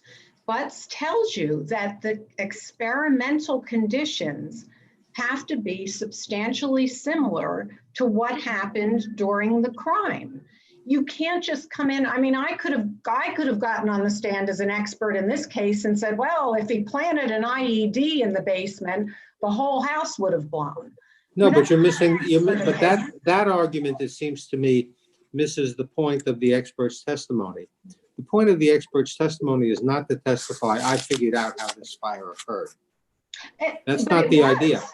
No, the point of the expert's testimony was to figure out how likely is it that this was an incendiary fire, which is to say one that was intentionally set and allowed to grow, or not. And for that, the expert, it has seemed to me, doesn't need to quite solve the problem of how the fire started. The expert can say, listen, this thing was made of steel. Steel is very hard to set on fire. So that's one possibility. If this, to the extent you're arguing that this steel was set on fire, went on fire accidentally, that's very hard to believe. Well, but this thing also, here's something that was made of something other than steel. Well, this is very hard to set on fire. He's basically saying it's very hard to figure out, based on what we see at the scene of this crime and what we know about, what was there and what it was made of and all the rest, how this fire could could have occurred if it wasn't intentional. And that's the basic reasoning, and that's the basic question that he's seeking to answer. And you do that by testing all sorts of materials and all sorts of configurations that you know or have reason to believe were on the scene.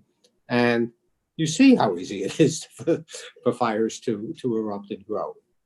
And, you know, if there's testimony, well, it wasn't a cigarette, actually, it was something else, that, you know, they looked, they said, well, could it have been an electric fire? So they looked at all the electric equipment. They said, well, there's no evidence there that it's an electric fire. They're ruling out all sorts of possibilities. And that's really the nature of this expert opinion here. And I don't see why the ruling out was flawed. I mean, you could say, well, they didn't test the possibility that the sheets were made of cardboard. That's true. He didn't test that possibility. And if they were made of cardboard, you could imagine a cigarette lighting them. But that, it would seem to me, is fodder for cross-examination, as it were.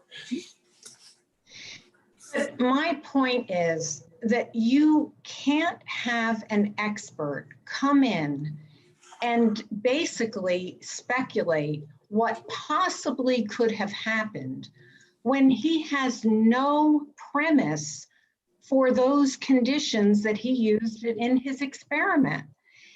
And all of the cases say this. If you look at the when you say no premise, did he have a reasonable basis? Did everybody have a reasonable basis that the origin of this fire was the mattress?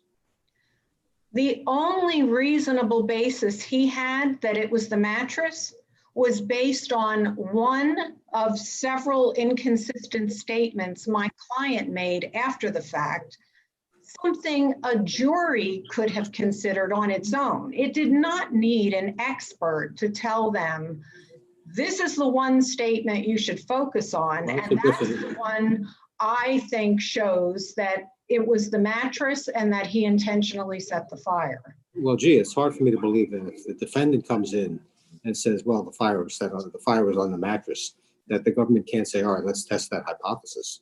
Fine, but then test the hypothesis by comparing it to what actually was on the mattress at the time of the fire. Okay, there was some information about that.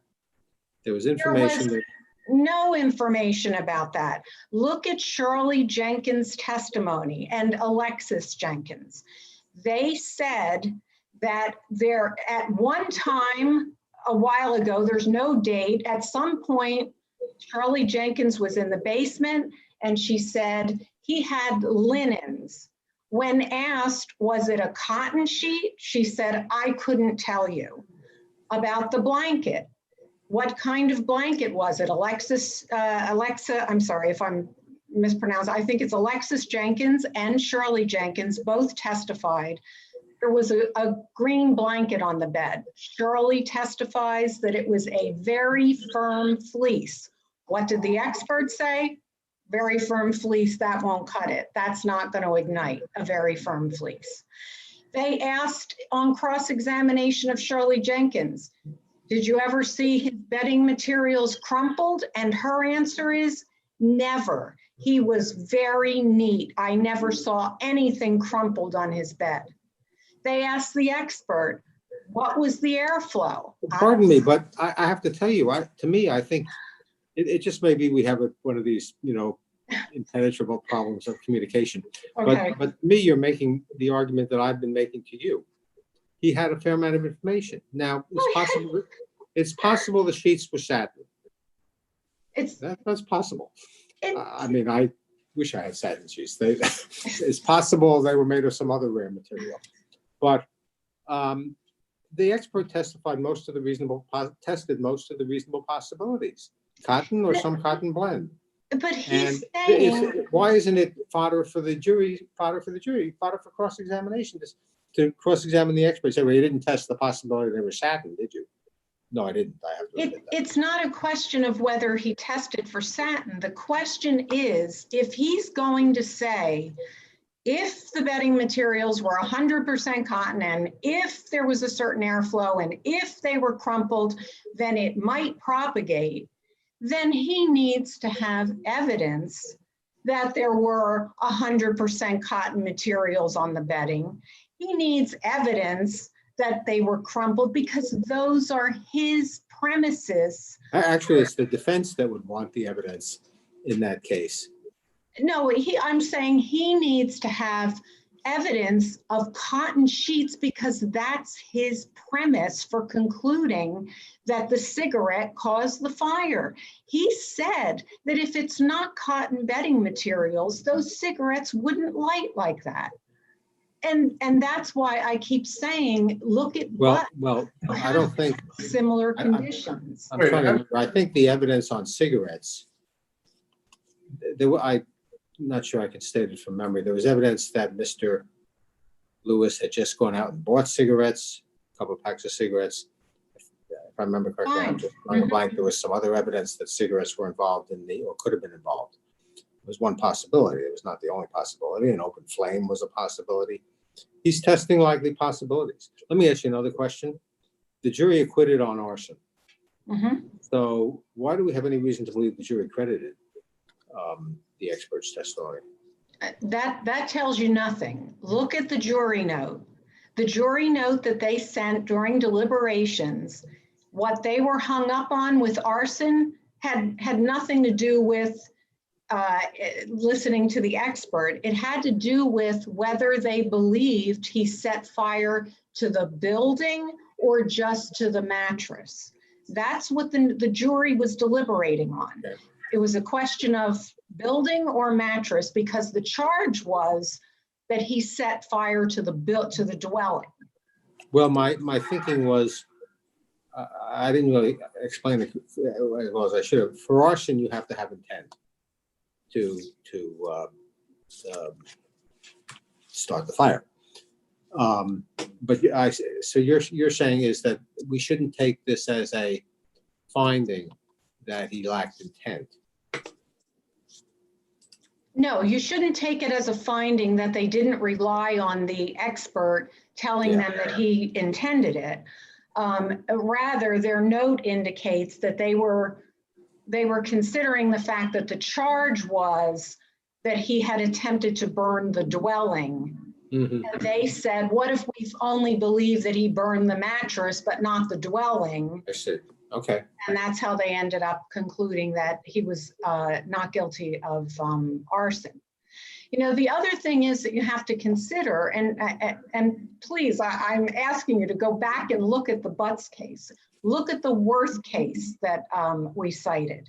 The district court in the Worth case goes through almost exact same problem that we have in this case, where it was something about a baby's bassinet causing a burn for the baby.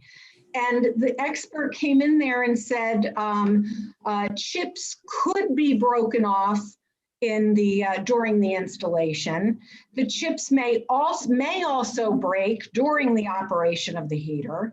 It is possible to unintentionally install the heater incorrectly. If the chip, if the quartz tube were to chip, then something might shift in there and cause a problem. The court said this is nothing but speculation and conjecture.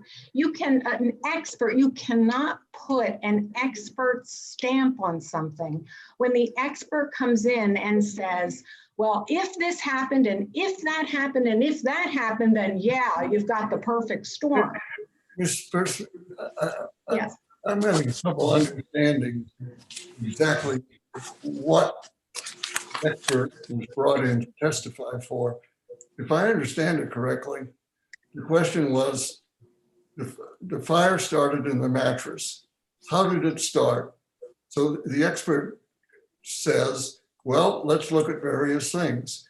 It couldn't have started with the mattress frame because that's steel. It couldn't have started with, I think, a polyester blanket because that thing doesn't light readily. It couldn't have started this way. It couldn't have started that way. Now, it could have started if certain conditions existed, accidentally. Accidentally. See, those other things that would have to be deliberate. You'd have to hold the flame there for a real long time. So the question was, could it have been started accidentally? And so he postulates how could it have started accidentally? And he says, well, it couldn't have been the sheet unless it was 100% cotton. It couldn't have been this, unless this, unless this, unless this.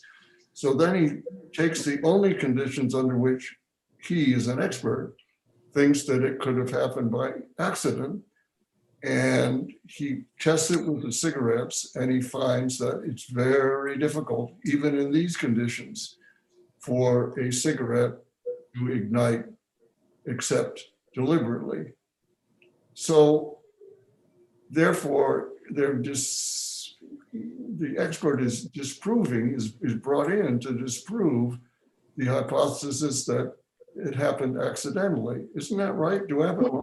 No, I'm sorry, Your Honor. No, that's not correct, because his opinion, when he gets to his formal opinion under an impermissible standard of scientific certainty, he tells the jury, my expert opinion is the origin of the fire was the mattress, the cause was a cigarette or an open flame, and in my opinion, as an expert, the fire was intentionally set.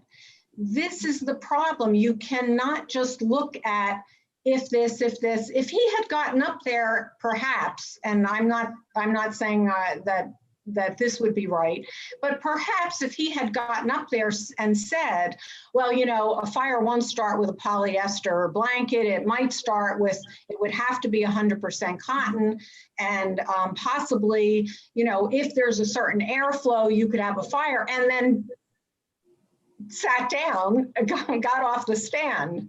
That's one thing. But what he did is he put his stamp on that and told the jury, in my expert opinion, that was the cause, that was the origin. And he, Jerome Lewis, intentionally set the fire. This is where it gets very... So what did he think Mr. Wells had done with the cigarette in order to cause the fire?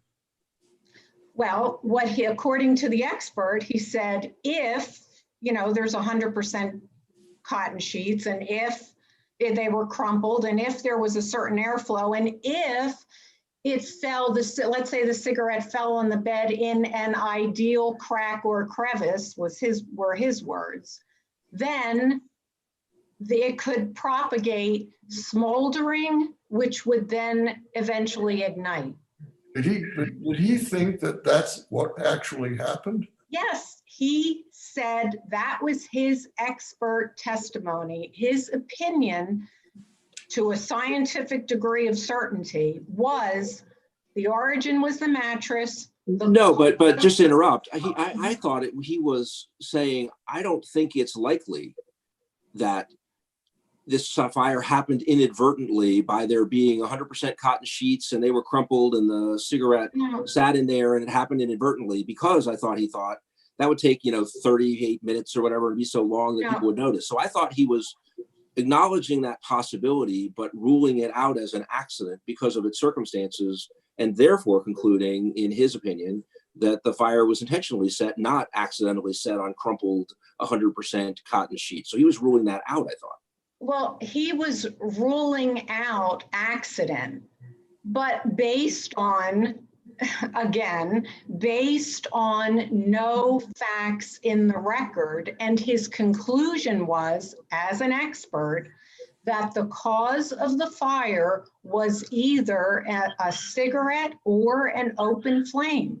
Though that was his expert opinion. For sure, but all of the ifs. I agree with you. If he had come in on the information that he had and said, to a reasonable degree of scientific certainty, what happened here was that there were cotton sheets and they were crumpled and the cigarette fell in and then it smoldered for 38 minutes and caught fire. If he'd said, yes, that's my theory, then the record would not have supported that. That would have been, ridiculous testimony on the evidence that he explained he was relying on. But I didn't take him to be doing that. I took him to be saying, we don't know exactly what happened. I've tried to explore a lot of options.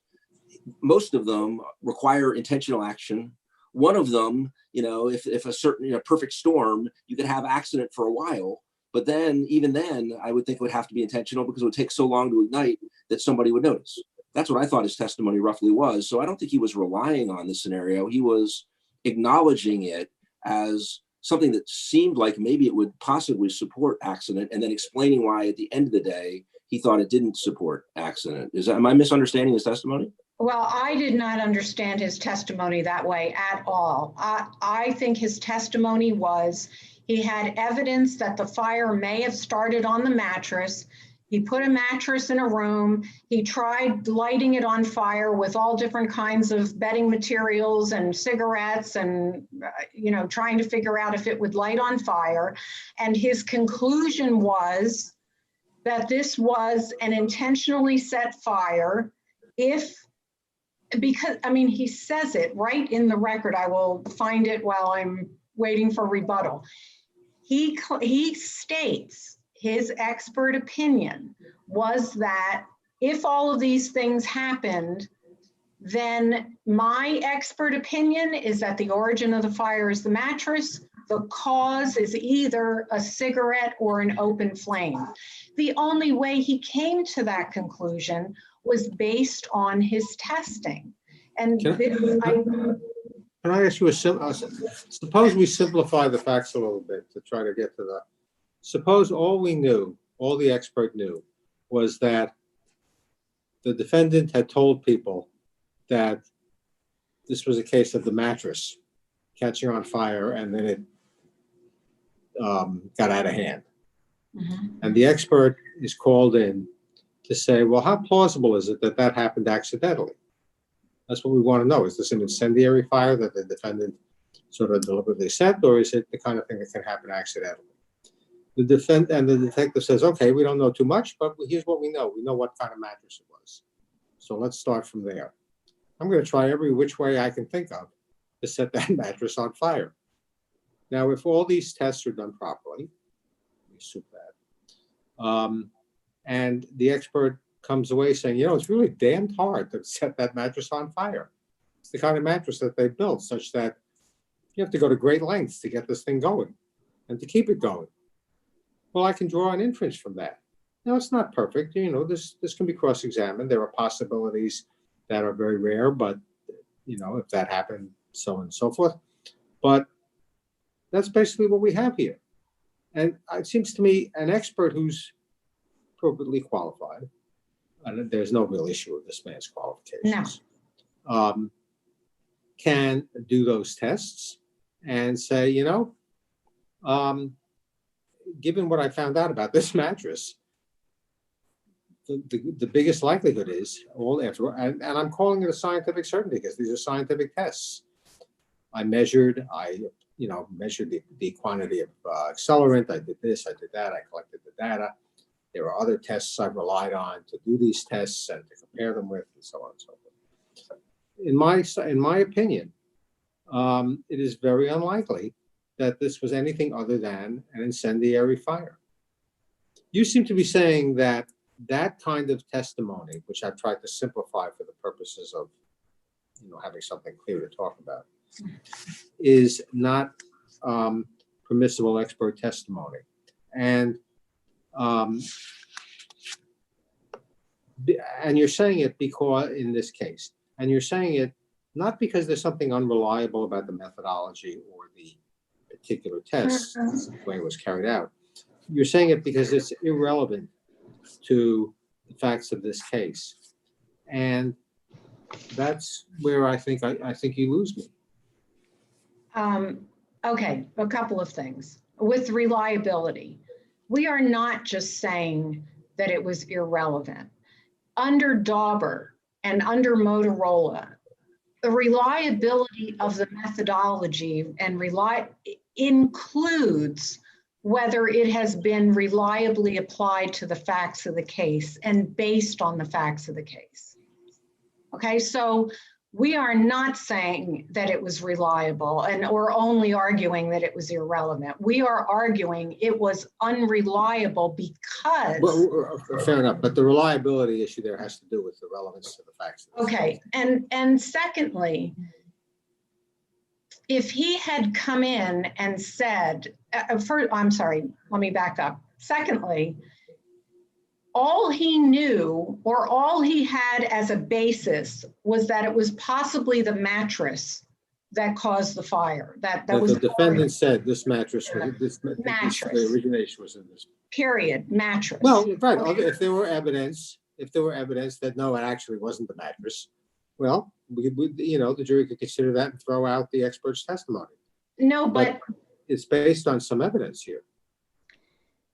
only the mattress, not what was on the mattress that could have potentially caused that kind of a fire. This is why I keep going back to Butts, where the experimental conditions have to be substantially similar. Is it an abuse of discretion standard to determine whether the judge erred in thinking that the conditions were substantially similar? Is there, I'm sorry, Your Honor? Is the standard for determining whether the judge erred in concluding that the conditions were substantially similar, or that the substantially similar requirement was met? Is that an abuse of discretion standard? I believe it's an abuse of discretion standard. And under Daubert and Motorola, the judge must make that preliminary assessment before allowing the expert to even testify. Oh, I'm sorry, I thought you were going to speak. Okay, Okay. I'm going to let you proceed. You want me to go on? Okay. Do you want me to talk about the prejudice on this particular issue, or would you like me to move on to something else? There's another issue that I think I and maybe my colleagues would like you to move on to. Okay. And that has to do not with the expert, but with the instructions, and specifically the request for an instruction to, I'll put it this way, to educate the jury on the difference between recklessness and simple negligence.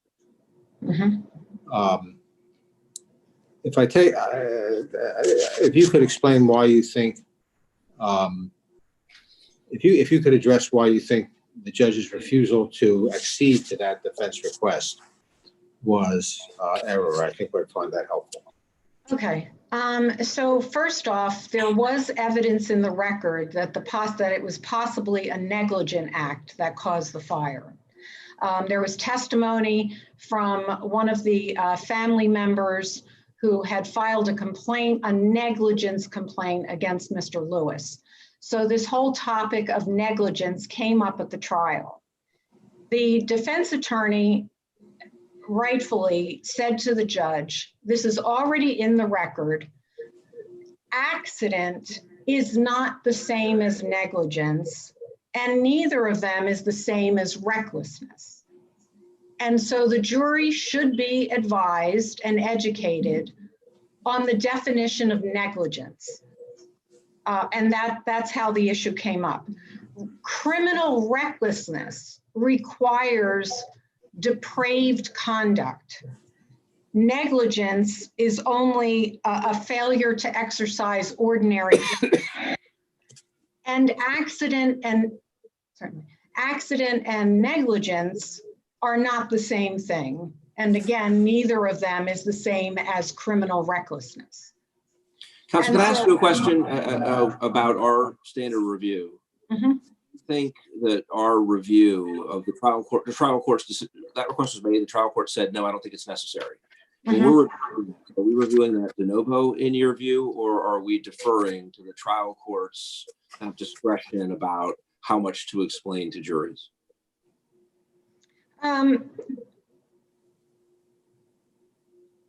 Let me think about that 1 second. I think that it's because he's asking for a legal standard to be explained to the jury, then it becomes a de novo review. Because the question is, what was the proper jury instruction based on a legal standard?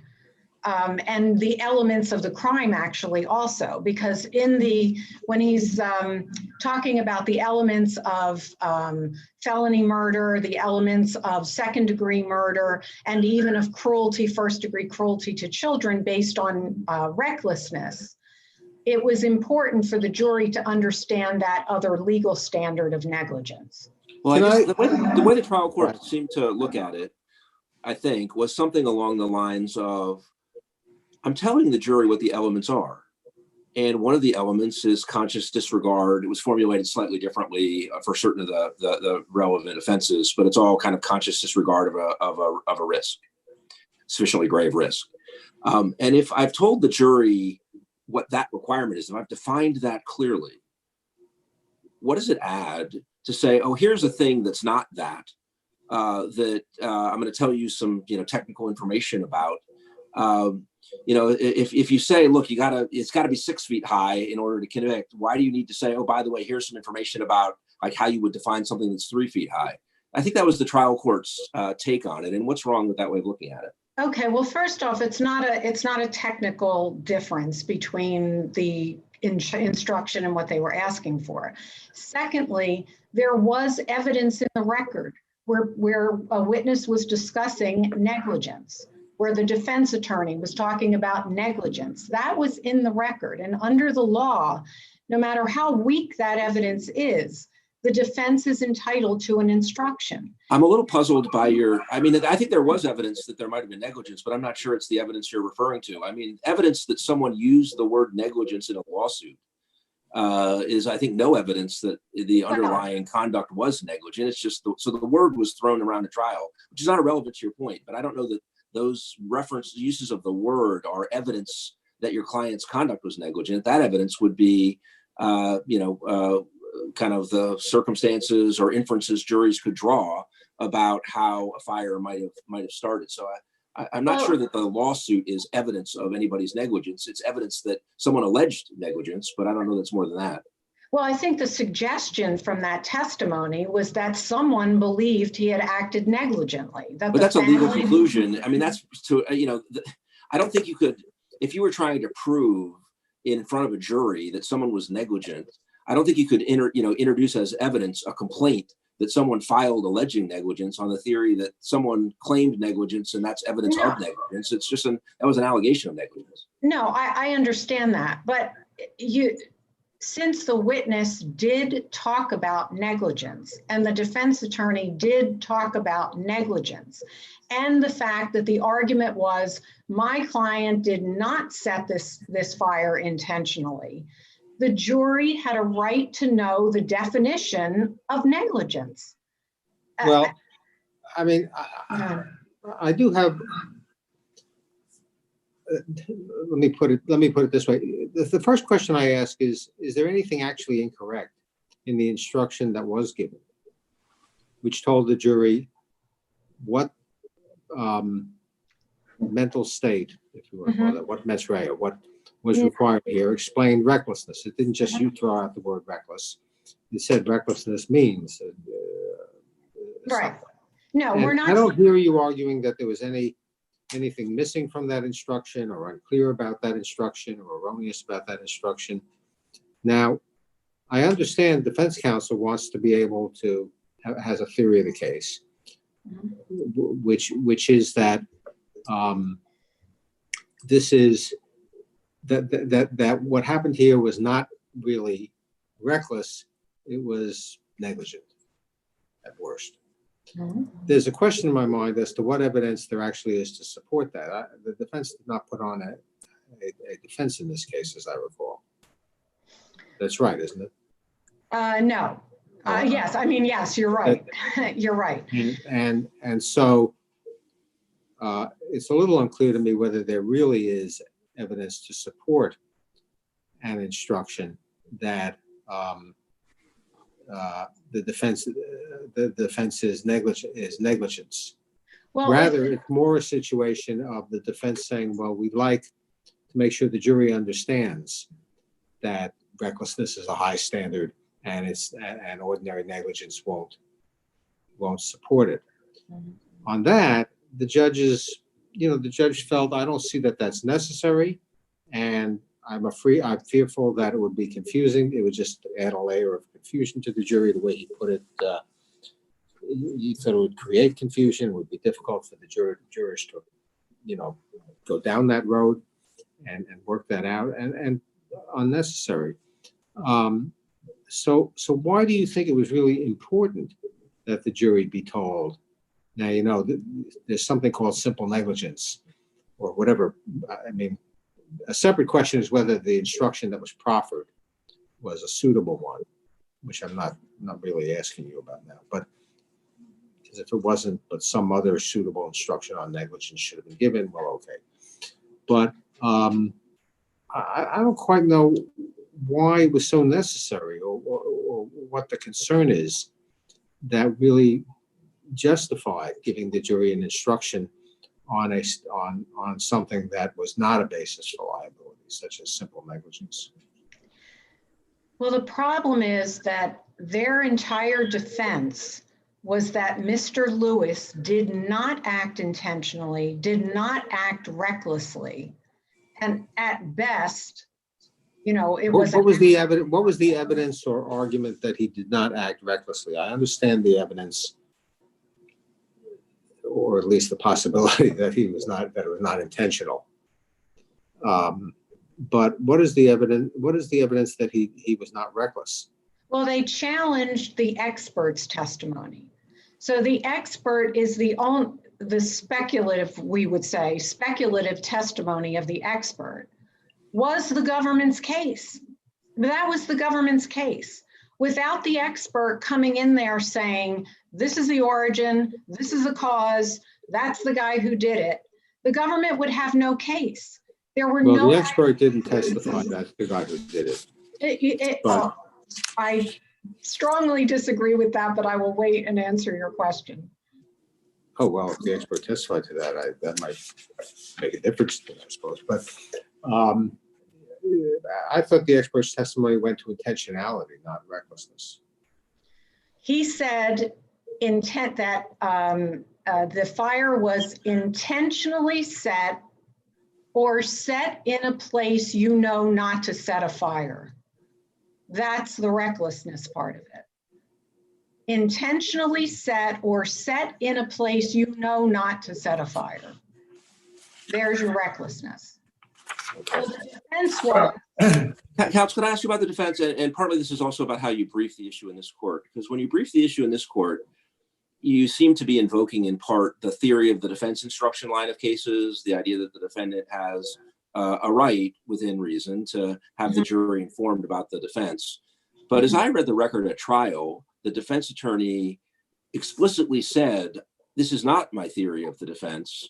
I don't want it to be instructed to the jury as my theory of the defense. I do want the jury to be instructed about it, but I don't want it to be instructed as theory of the defense. Do you agree that this isn't really a theory of defense instruction case, and it's more about clarifying what the elements are and what things meet the elements of the charged offenses and what things don't? Or do you think we should be analyzing it as kind of a theory of the defense instruction case? Well, I know the part of the record that you're referring to where he said that he wasn't going to argue negligence as a defense, but his defense was that the fire was not intentional, it was not reckless, and there was evidence in the record that possibly it was negligent because the family testified about negligence. Well, I thought his principal defense was it hadn't been proven that he caused the fire at all. Exactly. That was his theory of the defense. Yeah. I mean, it was more abstractly stated, but I thought that was kind of the main thing he wanted to say is you can't prove I'm responsible at all. Yes, you cannot prove that I'm responsible, but his theory of the defense was that the fire was not set intentionally. I believe that was in the defense theory instruction. So that was his theory, that they did not meet the standard of the law.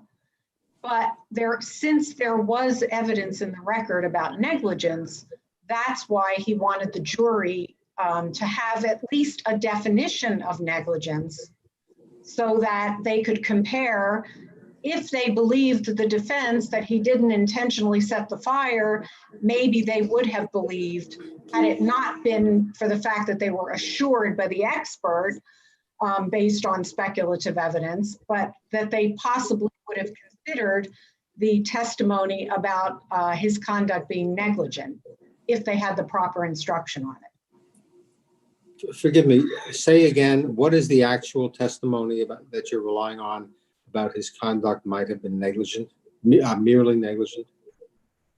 I'm saying it was the testimony of one of the family members, and I apologize, I can't remember her name. It was a testimony of one of the family members that they had filed a complaint alleging negligent conduct by Mr. Lewis.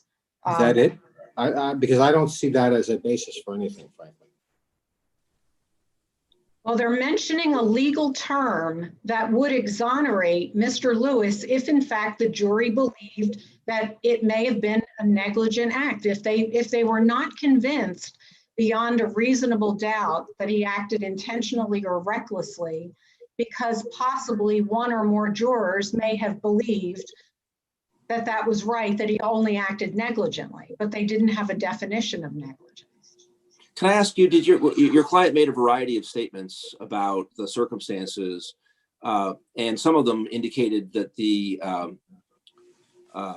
fire had been on the mattress, and I'm just struggling to recall, did he deny having intentionally set fire to the mattress? He never said anything about setting fire to the mattress. He made several very inconsistent statements over the course of time that he was at the jail. One statement was the one that the experts singled out where he said, "I was watching what I was burning." He doesn't say what it was that he was watching that he was burning, but he was watching something that he was burning. He doesn't say how it got to be burning. Another statement that he made, however, that's completely contrary to that, he told another person that when he left the house that night, he left the water running and water was all over the floor and the mattress is on the floor. And so therefore, the mattress couldn't possibly have set the fire because the mattress was wet, the floor was wet. Another statement he made was about accident. And he said to a friend, well, you know, lots of people, or something, I'm paraphrasing, lots of people fall asleep when they have a cigarette, and it's an accident that a fire starts. So each of these statements do not coincide. And what the expert did was single out one of those statements, put his stamp on it, and tell the jury, this is the statement you need to pay attention to. The one where he said, "I'm watching what I'm burning." And that was the reason the expert concluded that it was intentional conduct.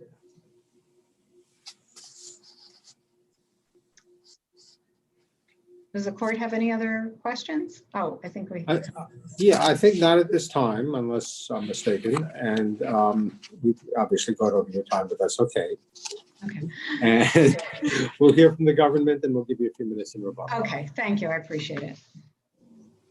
May it please the court, Ann Park on behalf of the United States. I'd like the court to know that a couple of minutes I seem to have disconnected and reconnected, so I did not get the last portion of Ms. Persico's argument. So I apologize.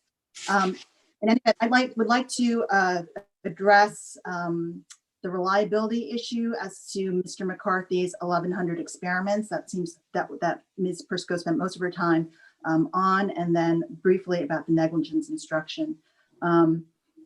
Here, I think a lot of the concerns about Ms. Persico's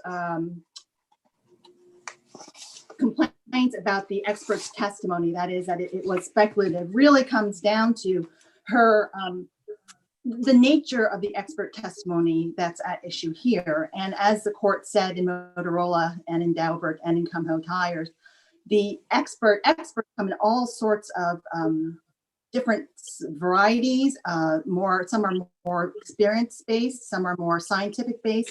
And this expert was not looking for a clear-cut qualitative answer or quantitative answer. He was just testing the likelihood. He was asked to conduct a research question on the likelihood or propensity that cigarettes could ignite bedding material, which then could ignite mattresses.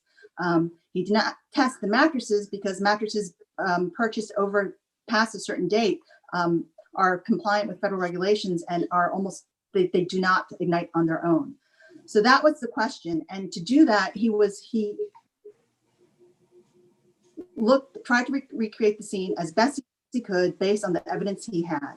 Then when he could not account for any of the variables, he tested the bedding, he tested 100% cotton, 50-50 synthetic cotton, and 100% synthetic to test those unknown or dissimilar conditions. And the court in Butts, we would contend, Your Honors, that Butts actually is a very good case for the government. And Butts says dissimilarities are of the type that could easily be, and in fact were explained to the jury for it to consider when assessing the weight of the evidence.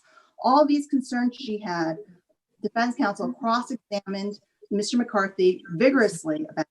And as this court emphasized in Motorola, the trial judge's gatekeeping role was not intended to displace the normal tools of the adversary system.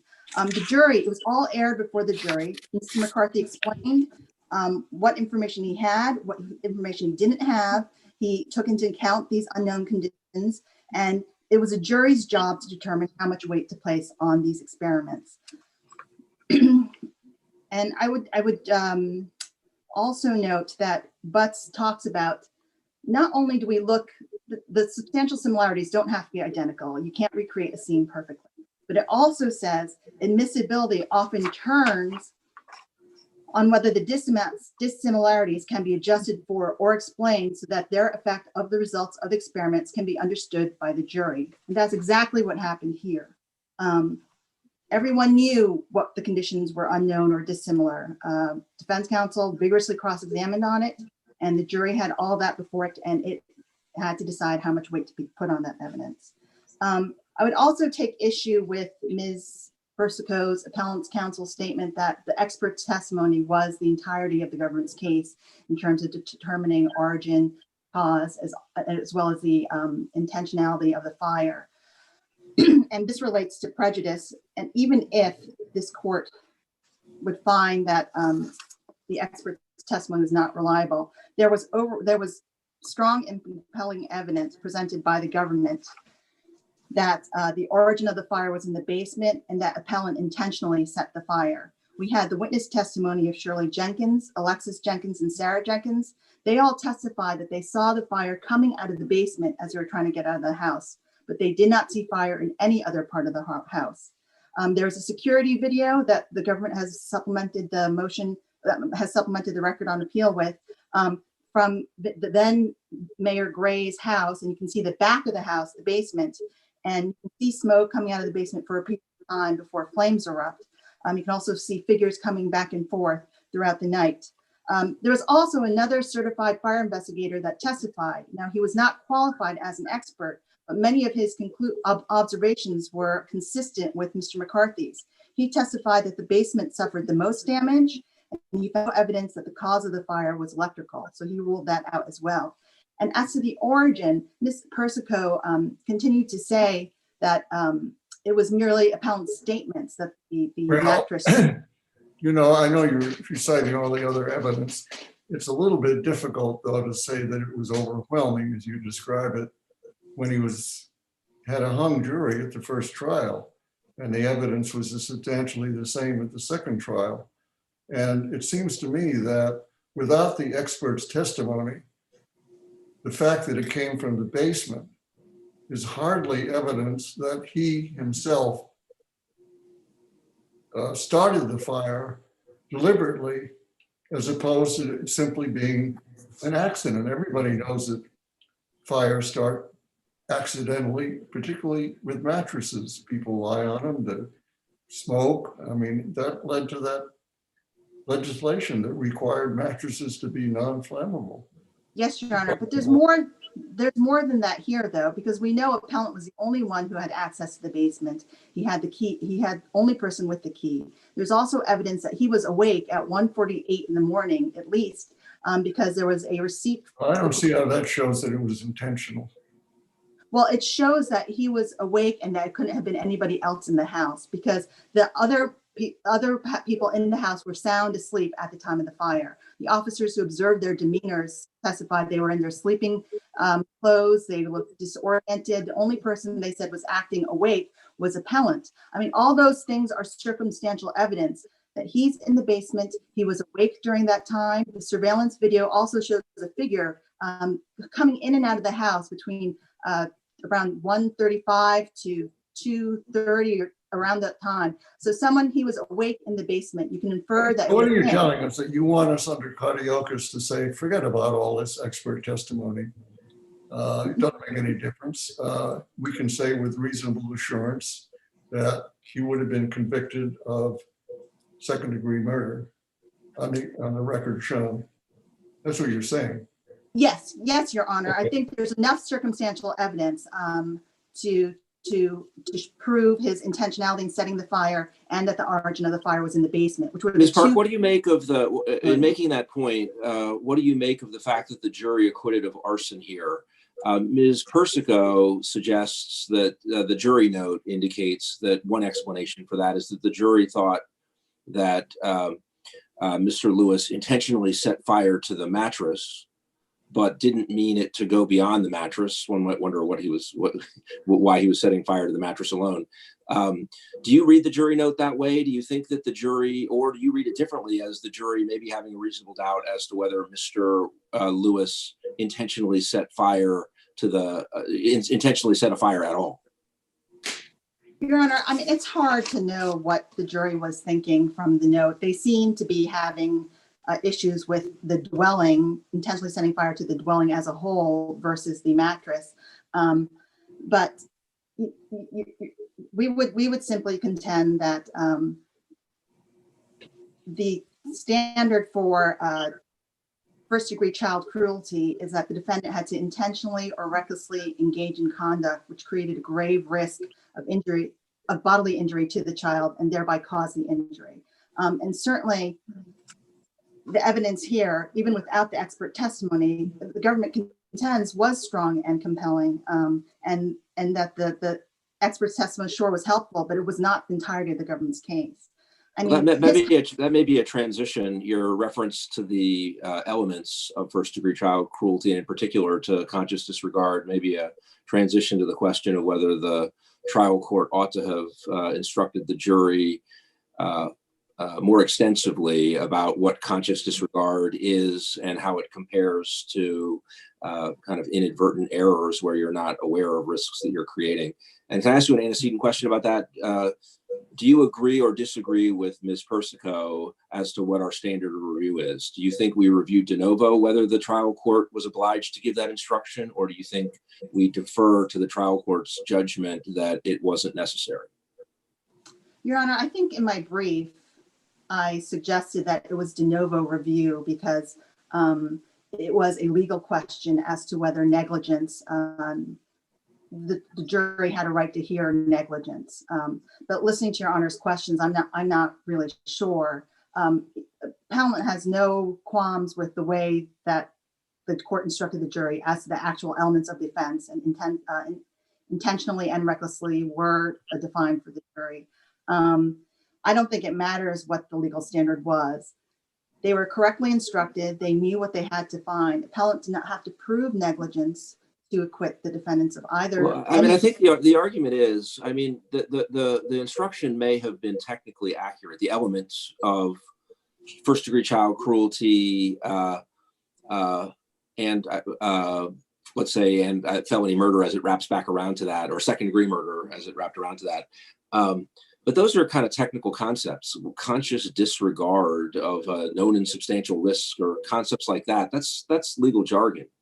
And it seems to me it's not a frivolous argument at all to say, just giving that, at least where the defendant is requesting it, just giving those technical terms without explaining more concretely. So to be clear, that's worse than and different from when someone is careless and ends up hurting somebody, doing something they shouldn't have done that's careless, but is, accidental.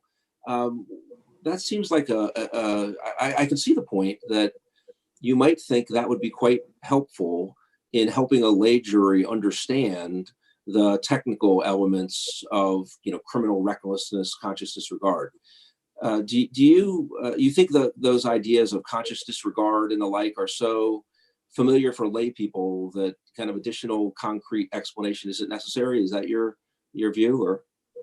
Your Honor, I think, well, recklessly was defined as recklessly means that Jerome Lewis was aware of and disregarded the grave risk of bodily harm his conduct created. I mean, I think that's pretty straightforward. There is a grave risk. His conduct created grave risk, and he was aware of it, and he disregarded it. That doesn't seem to me that difficult to apply. And certainly the instruction that they requested, the civil negligence instruction, would have been even confusing. It talks about the ordinary standard of care. I mean, those concepts just don't have the same. It's not the criminal law defined defined in the statute, and it's in the code. I mean, I don't know. I take your point about, a full recitation of the civil negligence instruction might have been a bit much, or might have created some additional problems. And it used to be back in the old days that if you requested an instruction and there was anything kind of not ideal about it, and the trial court said no for whatever reason, then you would just lose on appeal. But some of our more recent cases seem to reflect the idea that if the gist of a party's request is a fair one, that, like infelicities in the exact wording of the instruction may not be fatal to the argument on appeal. But in other words, you just don't think it's necessary to kind of to say, just to be clear, to illustrate, if you are careless but you don't realize you're endangering anyone, that's not enough. What is critical is you were aware of the risk and and it was grave, and you disregarded it. You don't need that contrast. You think it's just, if you're clear enough about what's required, you just don't think that it's essential, at least, that a jury be given kind of the concrete illustrations of what falls short that, might be viewed as kind of in the neighborhood, but not enough. That's correct, Your Honor. And because the standard is clear, I would think that just giving them something else to compare it to might confuse them. But as to this case specifically, I mean, Ms. Persico pointed out the only facts that she is hanging her hat on as to why a negligence instruction should have been given is a testimony relating to the fact that the family filed a civil negligence lawsuit against appellant. And my reading of the record was the trial court wanted to make sure that the defense counsel didn't try to imply that because the family filed this negligence suit, that's all appellant was guilty of. And that's just simply not a reason to even give a negligence instruction, the factual basis for it. Can I ask you about that? Because I may have missed it. Did you make the argument in your brief in this court that Ms. Persico's claim that a negligence instruction should have been given failed because there wasn't a factual predicate for it? It may be in there. I just don't right now recall that in your brief. No, I did not. The focus was that negligence was not required under the law. There was no need for a negligence instruction, certainly not a civil negligence instruction. That was not. But I also, she was focusing a lot on that testimony as a reason why it should be given, as a basis for why it should be given as a defense instruction. So I'm merely responding to it. But yes, I understand. I did not. That's not the way we briefed it. Do you happen to remember, by the way, who elicited the testimony that the family or family members had filed a civil lawsuit? I'd have to check, Your Honor. I believe it was Mr. Kirsch, defense counsel. I thought there had been some pre-trial litigation as to whether he could elicit this information. I thought he wanted to elicit it because it goes to bias, obviously. But because I focus more on the legal argument, my recollection of the record is not as clear, and I didn't review it. But my understanding is it was Mr. Kirsch. I think Ms. Persico maybe have a better recollection off the top of her head. If there are no further questions, Your Honors, I would just like to bring up the issue of merger. Appellant did not raise merger, and if this is something that even if appellant doesn't raise it, the government will raise it in its brief, but this brief was a little longer and I seem to have overlooked it. But there were 2 murders he was convicted of: second-degree murder as a lesser included offense of felony murder, arson, and then felony murder first degree for the cruelty to children predicate, and then the cruelty to children. I believe, because there's only one victim in this case and it's one event, that the 2 murder charges have to merge. We would ask that the first degree felony murder with the child cruelty charge be kept as lead charge, which would mean that the predicate felony would merge. I do not believe any remand for resentencing is needed, because his sentence, all those counts relating to the child, were concurrent. With first degree felony murder, he was given the mandatory minimum of 360 months. And then the threats charge against Shirley Jenkins, which he was convicted of at the first trial, ran consecutive to the counts relating to the death of the child. So the sentence would not change. But So, I think so at the end of the day, if I understood what you were just saying, you would want to see 2 offenses remaining. One of them, felony murder based on the child cruelty conviction, and the other, the threats charge. That's correct, Your Honor. And everything else was either acquitted or would be Merged. purged. Yes, yes, Your Honor. If there are no further, May I ask you a couple of technical questions? yes. We're going back to the expert now. One of them has to do with this question of whether the expert wrongly opined on the criminal defendant's mental state, intent, or recklessness in violation or in conflict with Federal Rule of Evidence 704B, which prevents an expert in a criminal case from opining on the defendant's mental state. That's an element of the offense, or of a defense. I guess I have 2 questions for you. One, do you think that the expert's testimony in this case actually was in conflict with what Rule 704B is talking about? And 2, maybe more pertinent here, I'm under the impression that the law of the District of Columbia has not adopted Rule 704B, and that under district law, expert testimony of this sort, expert testimony in general going to the what might be called the ultimate questions in the case, is generally permissible. Now, I recognize, I should say, that we're reviewing this whole issue only for plain error. I understand that. But I'd like to be sure I understand the law on this issue correctly. So can you comment on those 2 questions?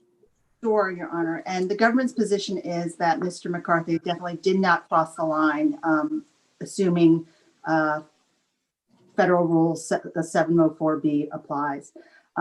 He never expressed any opinion on whether appellant did or did not have the mental state that constitutes an element of the crime charged, and specifically whether appellant was aware that his conduct had created grave risk of bodily harm to the child. He certainly never asked and never approached that subject. If you look at when he testified as to the classification, I would point the court to October 19th, 2017 transcript at 12:25. The prosecutor asked him, "What classification did you determine?" And Mr. McCarthy responded, "Classification was incendiary fire." The prosecutor next asked, "Why do you say that?" And he said he relied on appellant's statements in reaching this conclusion, but he referred generally to a you, not to the appellant specifically. He stated, quote, "If you're sitting there watching that fire grow, especially since the smoldering is going to take somewhere between 3 to 28 minutes, that would be, to me, indication that you intended for that fire to grow. You did not do anything to stop that growth." And if you look at all the federal cases that interpret 704B, they make very clear, they understand it's a fine line, but there's a line between, for example, a drug expert saying that a general hypothetical person intends to do distribute drugs, a certain quantity of drugs, versus the expert testifying as to whether the appellant in particular had that specific intent. And the cases we cite from the DC Circuit are Williams, Mejia, Smart. There is also a Diaz case that we cite in our brief, 300 F 3rd at 77, footnote 7, and they rejected appellant's contention that the expert testimony violated 704B, where the experts concluded that someone had set the fire deliberately, but not that the defendant had done so. And neither appellant was asked nor offered an opinion as to whether the defendant set the fire and whether he did so with the requisite intent. And that is the line that's really drawn in these cases. As to Your Honor's second question, as to the local law in this jurisdiction, we also cite to Blaze that had to do with the medical examiner expert opinion about the cause of death, the manner of death being homicide. And this court stated that it didn't constitute improper opinion testimony or invade the province of the jury. And it noted in a footnote the Gaines case, which basically said that in this jurisdiction, experts are allowed to testify as to the ultimate facts. Now, appellant in her brief cites some case or reply briefs that talk about you can't take the whole case away from the jury. And she cites to Steele versus Tiger Market. I think that's a very different case because there the expert, I think the plaintiff wanted the expert to testify as to what reasonable suspicion was. There's a false arrest shoplifting case. And he wanted to testify as to what reasonable suspicion was, what probable cause was, and then also whether there were enough facts to make an arrest on probable cause. And this court basically said, look, we have an expert on the law. He is called the judge, or he or she is called the judge, and the jury determines the ultimate issue. But that seems to me very different. That's more taking the entire question of the case away from the jury, and that's simply not what happened here. We would say those cases are distinguishable. Gaines was also a plain error case. Appellant contended that the drug expert there opined as to his intent, and the court basically said there's no plain error, and the law in this jurisdiction is basically experts can't do that. They can opine as to ultimate facts. Okay. And the second thing I wanted to ask you about, this is also a plain error issue, but again, I want to know your reaction. The expert in this case rendered his opinion, quote, to a reasonable degree of scientific certainty, unquote. He's never, I don't think, had exactly that issue, or decided exactly that issue. Do you think that's an appropriate way to frame the expert's conclusion? Yeah, I do think it is, and I understand that there is some in Motorola, the concurring opinion, I believe Judge Easterly's concurring opinion seemed to suggest that that is not an appropriate way to ask experts questions. The cases the appellant cites that she says are on point on this issue have to do with unqualified expert opinions. That is, when experts make the unqualified assertions to 100% certainty as to a certain fact. And those this court has found objectionable. I don't think this court has actually addressed this issue straight on. My understanding is with tool mark and forensics examination, cases seem to suggest that asking to a reasonable degree of certainty is appropriate or is not problematic, but I'm not sure. What do you think? You know, in medical malpractice cases, I think expressing an opinion to a reasonable degree of medical certainty is a common formulation. This would seem to be similar to it. On the other hand, when I really start to drill down on it, as it were, I think, well, what do these words actually mean? And why is the witness allowed to be able to say that his own testimony is reasonable, or that his certainty is reasonable? What do you think these things actually mean? Reasonable means, not arbitrary. It's been thought out. He's been deliberate about his decision and reaching the conclusion.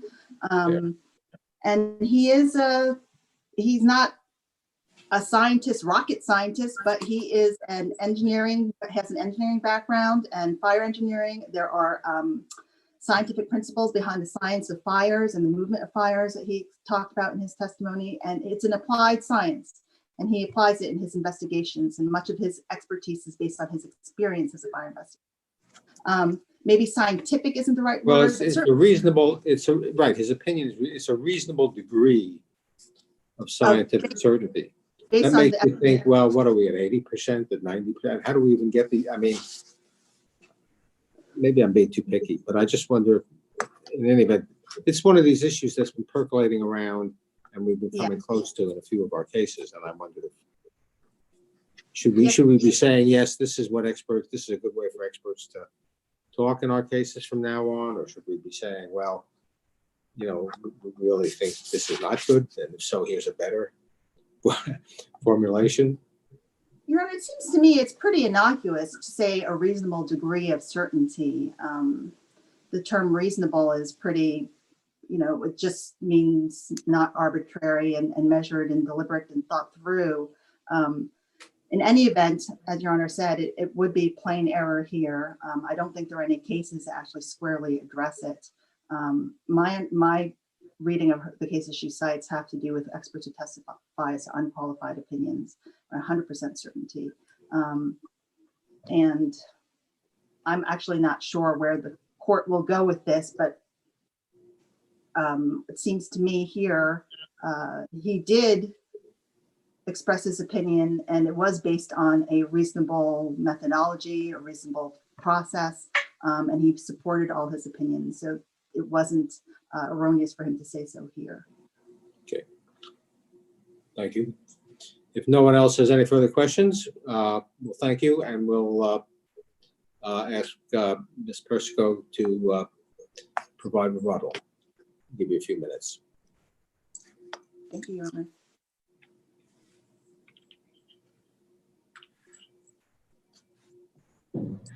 Sorry about that.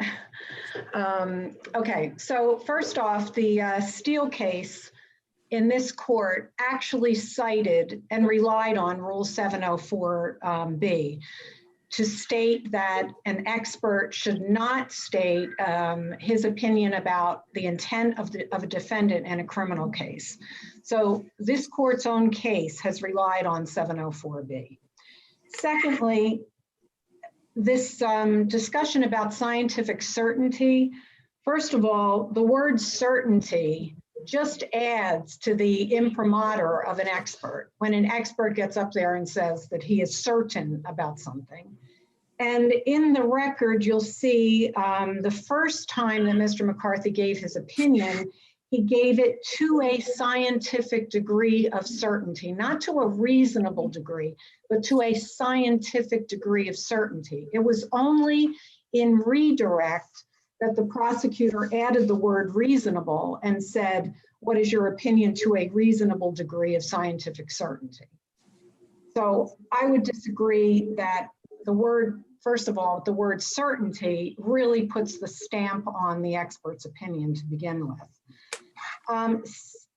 The other issue that was raised is the opining on intent and whether it was prejudicial because the expert didn't actually say the name Jerome Lewis.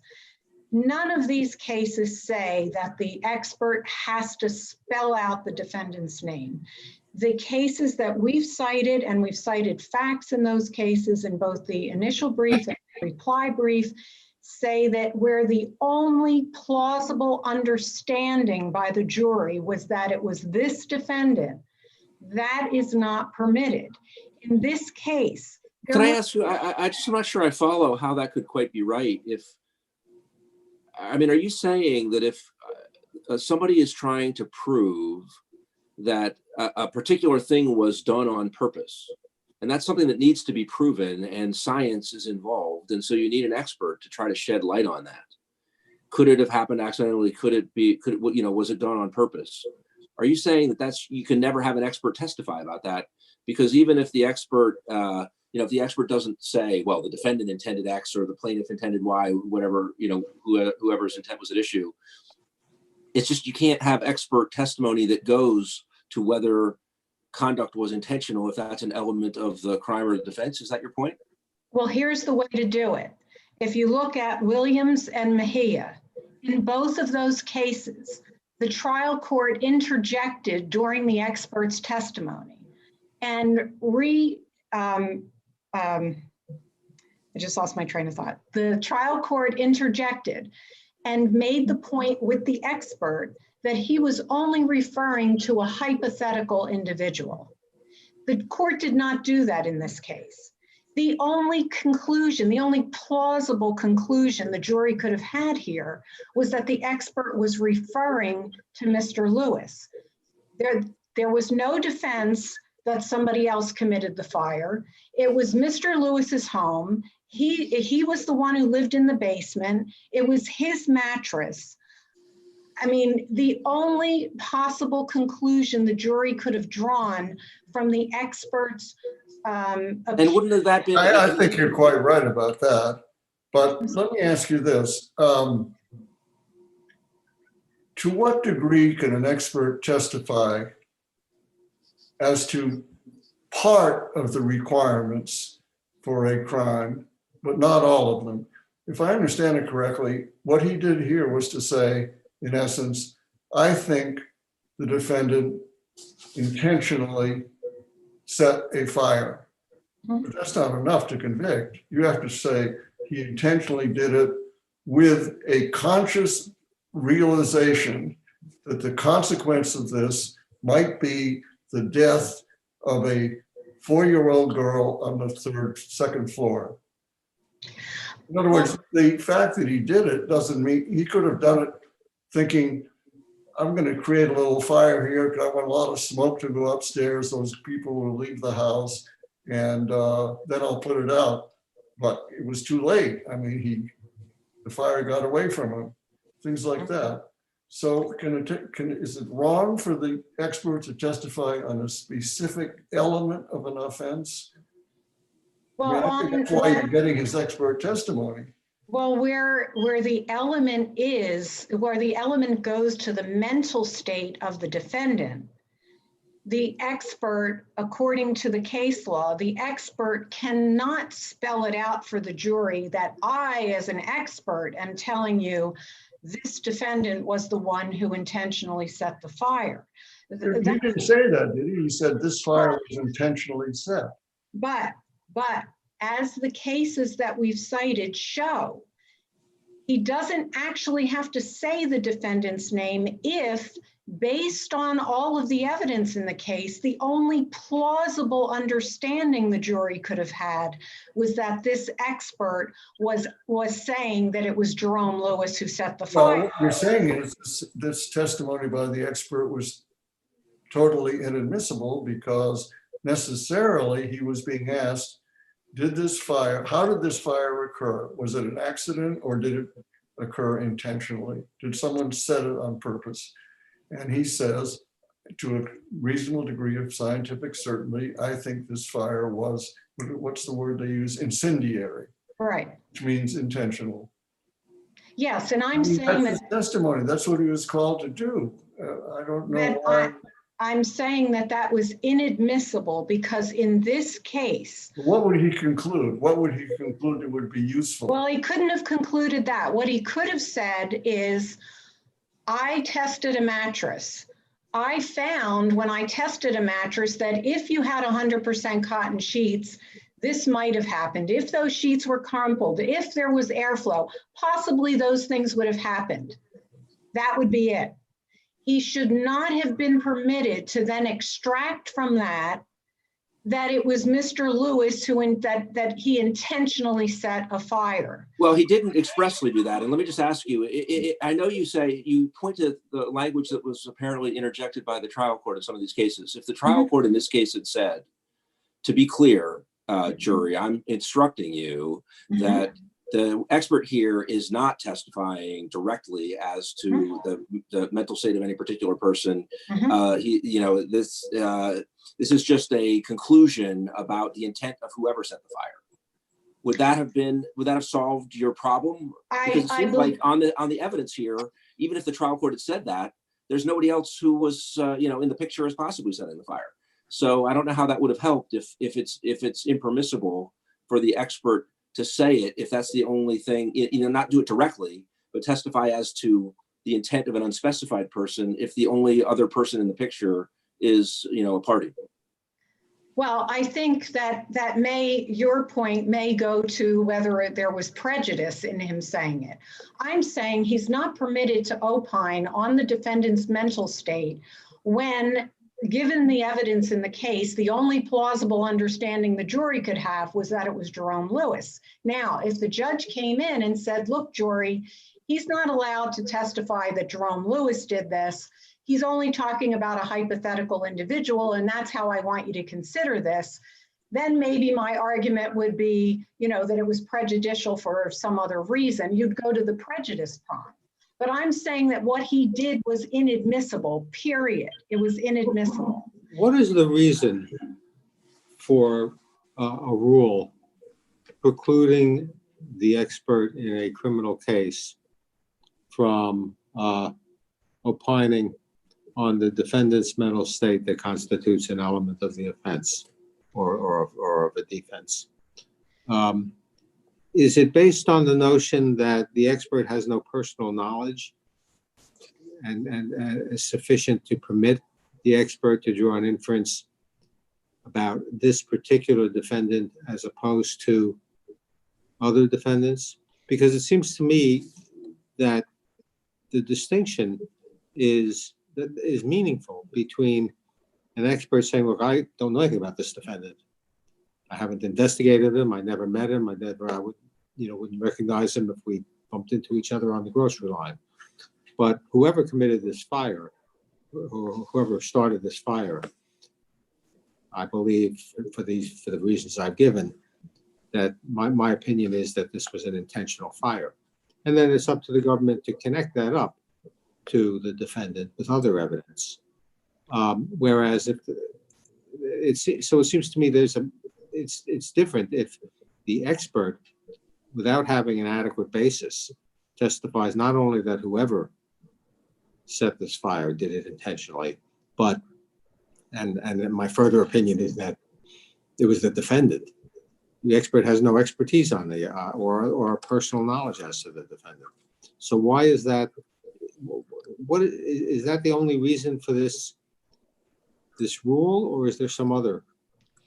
The problem is in the nature of expert testimony. All of this court's cases and many other courts recognize that juries may place undue weight on an expert's testimony. That's the danger of expert testimony. So if one of the witnesses came in to testify and said, I think he's the one who did it, that is not the same. It doesn't have the same weight as an expert putting his sanction, his stamp on this. I'm the expert. I know these things, and I'm telling you, jury, this is the guy who had set that fire. That's the difference here, is the type of witness we're talking about, that he's an expert. But I thought you were agreeing that an expert, it's not a perfectly analogous example, but it's close enough, I think. Take the example given by Ms. Park about the expert who comes in a drug case and says, you're telling me you found, $1,000 worth of cocaine in the possession of this individual. My opinion is that that's a sign of distribution rather than mere personal intent to, possess for personal use. That testimony is routinely given. But he's saying it's indicative. It indicates possession with intent to distribute. This expert said the fire was set intentionally or in a place not to set a fire. And given the way the evidence was structured, the only possible person the jury could have believed this expert was talking about was Mr. Lewis. But that only possible person notion is equally true in the drug distribution case. But he's not saying, my opinion is he sold those drugs. The expert's saying this amount of drugs is indicative of possession with intent to distribute. He's not saying that guy possessed them and he planned to distribute those. He intended to distribute those drugs. He's not saying that. Okay. Do you have any other questions? No? Does anybody else? No? Okay. Okay, thank you. Counsel, thank you very much. We appreciate the time that you've taken, and the case is now submitted. You may log off. Thank you. This court is now adjourned.